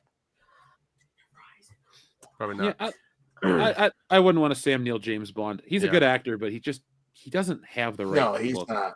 Yeah. Keep his ass in Jurassic Park. Yeah, I agree. But no, yeah. He was not ass in Jurassic Park, sir. I don't need you to know. He said keep his ass in Jurassic Park, not that he was ass in Jurassic Park. Yeah, I didn't say anything bad. I said keep. He's speaking in 2025 English, Dion, not 1995 English. Y'all trying to irk me. I gotta make sure that you on point. Maybe next time less weed and less alcohol, Dion. No, it's Thursday. No. No. Nick, how else are we gonna get stuff done? That's also true. But yeah, also Glenn Powell in Running Man is like he's really fun. He's really good. He does a damn good job in that whole movie. Yeah, would definitely recommend to go watch it if you guys are going to check something out this weekend. Like it's a lot of fun. It really is. I was hesitant. I was worried, but I took a chance and watched it. I'm glad I did. It was a good time. I've heard people like Predator Badlands too. Have you guys seen that one? I have not seen that. Not yet. I'm gonna take the nephew to see it, but yeah, I've not. But I keep hearing that one's like actually doing good at the theaters. So yeah, I heard it's. I had read that it beat the original in terms of like an opening weekend and stuff. But oh geez, it's also a 40-year-old movie, roughly 38-year-old movie. So I mean, with inflation, it's not hard to beat. But anyway, yeah. Well, studios are always looking for those little buzz things. It's like, oh my god, it's the greatest thing ever. It made more money on a Wednesday than the original Schwarzenegger film. Yeah, well, they did that shit with fucking Halloween 2018 as well too. They kept moving the goalposts and putting all these things up. It's like, oh, best horror movie with an actress above 52 years old in a 2018 movie with this director and this budget. It's like, Jesus Christ, how many hurdles do you need to jump to make this like fucking headline? All the hurdles. Yeah. Don't trip on yourself. Yeah, it was. Yeah, they were really trying to make it a thing. But yeah, like I said, Running Man, go check it out. It's the 80s action movie you want to watch nowadays for sure. All right. Well, I have my Regal pass that I keep for some damn reason, even though I only go to the movie like once every 3 months now. So yeah. Well, no, I remember hearing that like October was the worst month has been the worst month for movies ever because nobody went at all, apparently. What do you expect when everything is shit? It's not for me personally. Oh no. No. No. Yeah, you have no argument for me on that. It's utter shit. Well, because I run into a lot of people like, I just can't go out in public anymore. And I'd go, fuck off. It's not that bad. Like, the pandemic didn't ruin that much shit where you can't go out. Well, no, I think they I just don't want to go out in public anymore. That's the difference for me. It's like, yeah, well, Jeff, I think people who say I can't go out in public anymore are of a particular political, way. They're the ones that still drive I around agree. with the in their car with their masks on. But like, I saw that the other day. Yeah, God. Like I spent a good chunk of change to go to the Buried Alive Film Festival here in Atlanta, and it was great. I saw a bunch of weird shit and drank and had a good time, and it was a wonderful weekend. That was entirely worth it. I wish we had shit like that in Cincinnati. Yeah, I'm surprised you guys don't have any film festivals up there. Maybe we should create one. Yeah, you should. The Skyline Chili Film Festival. Yes. The Cincinnati International Film Festival. Cincinnati International Airport Film Festival, dude. It'll be held in Kentucky. No, like there's like I swear to God, there's even like the Knoxville International Film Festival. I'm like, it's fucking Knoxville. Calm down, guys. Calm down. They want to church it up and feel better about themselves. They do. It's they not do. dirt, it's Deerte. Oh God, yeah. But no, you should totally do the Skyline Chili Film Festival. I should unironically pitch them. It's like, we would like to bring a film festival to Cincinnati and use Skyline and La Rose. It'll just be every local brand. The Skyline Chili La Rose's Mad Tree Brewing International Film Festival. Yeah, just have a Turn bunch it of into an acronym. Yeah, just have a bunch of food trucks out there and have like the VIP party be catered by the brewery, man. That's it. You're done. It's like cheese conies for everybody who attends. Yeah, no, that's what, like, dude, that's the shit that every film festival does. As long as you have sponsors, like, you can run it. It's fine. Yeah, and then what you do is you have the Gay Film Festival in Tennessee Festival. What you cut out? What was that? You have the Gay Film Festival in Tennessee. It's called, and you do it in Knoxville. And it's called Cock Knoxville. Dude, all of those people would fucking love that shit. Like Knoxville is like mini Portland sometimes, I swear to God. Oh no. No, sometimes, not all the time, sometimes. Okay. I was worried there for a second. They did elect Glenn Jacobs as their mayor, so like they're okay. They're okay. That's true. No, he's mayor of Knox County. It's different. That's still Knoxville. Knoxville's in Knox County there, genius. Well, there's not as many cocks getting Knox in Knox County. Say that 5 times fast. I can't. I couldn't even say it once. I was about to say, I was like, calm down, Kendo. Get all the cocks out of your mouth, Kendo. Yeah. That was the other guy. That's true, it is. We had to replace him for other reasons. We're not, bigoted, but he wanted to say the N-word on the show so bad. I was just like, no. What's not happening? Yeah. Jeez, man. But no, Jeff, you really should make a film festival up there for sure. I'm using that as a pitch to you that says you should come up here with me and we should present ourselves as a business. Oh no, I'll do it 100%. You tell me when and I'll be up there for sure. I have no problem doing that. We'll screen Frankenthug and that Once Upon a Nightmare, and we'll watch that too. And we'll watch Space Babes from Outer Space. Okay, well, that's what we'll do. Yes, there you go. That's what we're talking about here. You could probably get that dude. He seemed really nice, and oh no, I will. Really no. Trust me. If I say, yo, we're gonna show you a movie for free up here, come up and sell some shit, he'll do it in a heartbeat. In a heartbeat for sure. There you go. Yeah, for sure he will. But no, Jeff, get it. Yeah, Jeff, if you need my help, we'll get it together. We'll get it going. I'm down for it, man. I'm down for it. The audience would shit. It's like 2027, the Skyline Chili International Film Festival. It's you and I going on every local news station. All right, guys, we got some big films from all over the world coming to the Skyline Chili International Film Festival. That would be goddamn hilarious. We make them a promise that every time we bring up the film festival, we say the full name so they get full sponsorship value. Oh my God. They're like, we really appreciate all the effort you put into it. It's like, yes, because we believe in this film festival. And I personally believe in Skyline Chili. Give me a Coney right here, right now. Let's go. That would be part of our sponsorship deal. It's like, I need 4 cards for lifetime Skyline for free. They're like, Yeah, we can do that. Dude, they'd be winning on that one too. One, you hardly go there, and 2, the 3 of us live far enough away that we'll hardly ever redeem. Yeah, exactly. So they'd be like, look, you're kind of totally making money on this one. Oh, yeah. somehow. Yeah. Dude, I'll sell mine to Phil for $10,000. He'd be like, come on, man, it's expensive. It's lifetime of Skyline, buddy. Yeah, it's lifetime of Skyline, man. Yeah, dude, it's like I've been there with him. He orders at least $20 a pop on the food. So like you get 20 on this one, just go like 8 times a month. That pays for itself in a year or 2 or 3, maybe. I'm not doing the math. I would just tell him straight up, like, look, man, you are pre-buying all your food for a long time. It could be the rest of your life. You could never have to spend money on food again. You just have to eat Skyline every day for the rest of your life. Yeah, I mean there's some pros and cons to that scenario. You're not going to last very long. Your cholesterol will go up, but it doesn't cost you anything. Let's see, Matthew 8073. Yeah, dude. Knoxville. Yeah, Knoxville's kind of gone to shit. They had by the way, they had a cool video store a couple of years ago called Grindhouse Video that had to close because nobody was going there to buy shit. And mind you, this place had everything. You had new releases from Arrow and Shot Factory. They even had like Playboys and porn in the corner, and they couldn't make any money. Playboys and porn. In fucking Knoxville. Yeah. It was terrible. The I mean, football team went to shit, and so did the rest of the town, apparently. Yeah, I mean, the store's opening back up hopefully soon, but like, you know, they couldn't. Yeah, no, everybody in that town wants all the cool shit, but they don't want to spend any fucking money on it. That's why you need to have the Cock Knoxville Festival. Oh my god!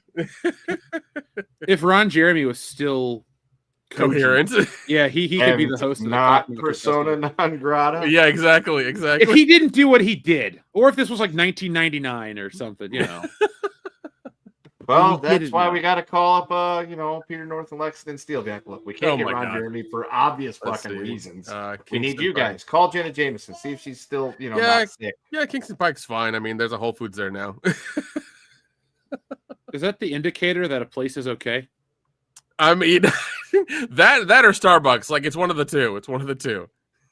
People at my local Starbucks suck because they're all inside of Kroger's. Yeah. Well, Starbucks is closing like 500 locations nationwide because nobody wants to go there anymore. I wonder why you don't want to go and get overpriced coffee, and they have mold in their machines too. Oh yeah. Like, I mean, yeah, no, nobody, yeah. Like, I'm lucky. I have like 3 local ones near me, so like I can go over there and get whatever I want. So I mean, I drive past the Starbucks to go to Dutch Brothers. I've heard Dutch Brothers is coming up. Dutch Brothers is good.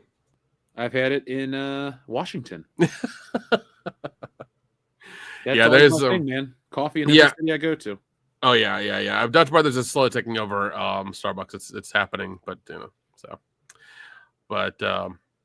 we have a drive-through place called Big B. They're legit. Big B's another one that's coming up. There's even a Chinese one coming up in the U.S. that's doing pretty well apparently. Did you know Big B used to have a racially insensitive name and they had to change it? Yes, you've mentioned it on the show. Yeah, I think you have. You have mentioned it on the show. Yeah. Good old. It has to do with what they grind up to make the coffee with ers on the end of it. Yeah, I have. Yeah. Dion knows because we still in college. There would be billboards that said Beaner's Coffee. You're like, what the fuck? You're like, isn't that horchata? Oh, goddamn, Kendra, goddamn. I think we've reached enough racial insensitivity for one evening. This is the world of the. I mean, we can always go further. I mean, we could. Let's save it for Patreon, boys. Let's get ourselves canceled off Patreon. Yeah, be like, hey, tune into Patreon for $10 level. You can hear every racial slur we can find. Yeah, we'll talk about curses and we'll make up a few new ones too. Yeah, might as well.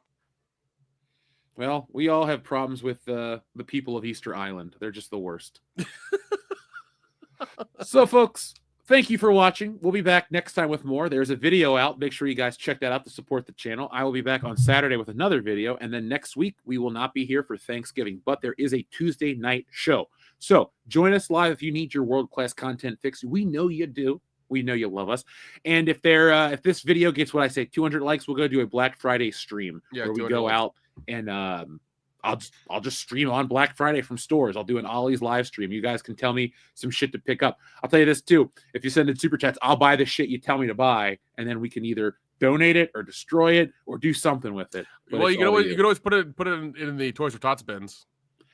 Well, remember, we always donate to Toys for Tots, but I like to give them good stuff because like they're kids that have a crap life. I don't want to give them crap toys. We don't want to give them unwanted Star Wars toys, Nick. That's true. Now, I will say though, they have good wrestling figures there. So, like, if a kid got LA Knight or The Rock, I don't think that's a bad gift. Oh no. Yeah, that's a good buy. Yeah, you can just buy a bunch of wrestling figures and put them in the Toys for Tots bin. You can lay the smack down. There you go. All right, folks. Thank you for watching. Until next time, happy Thanksgiving, and of course, be smart, be safe, be cool, and always be excellent to each other. .com. Yes.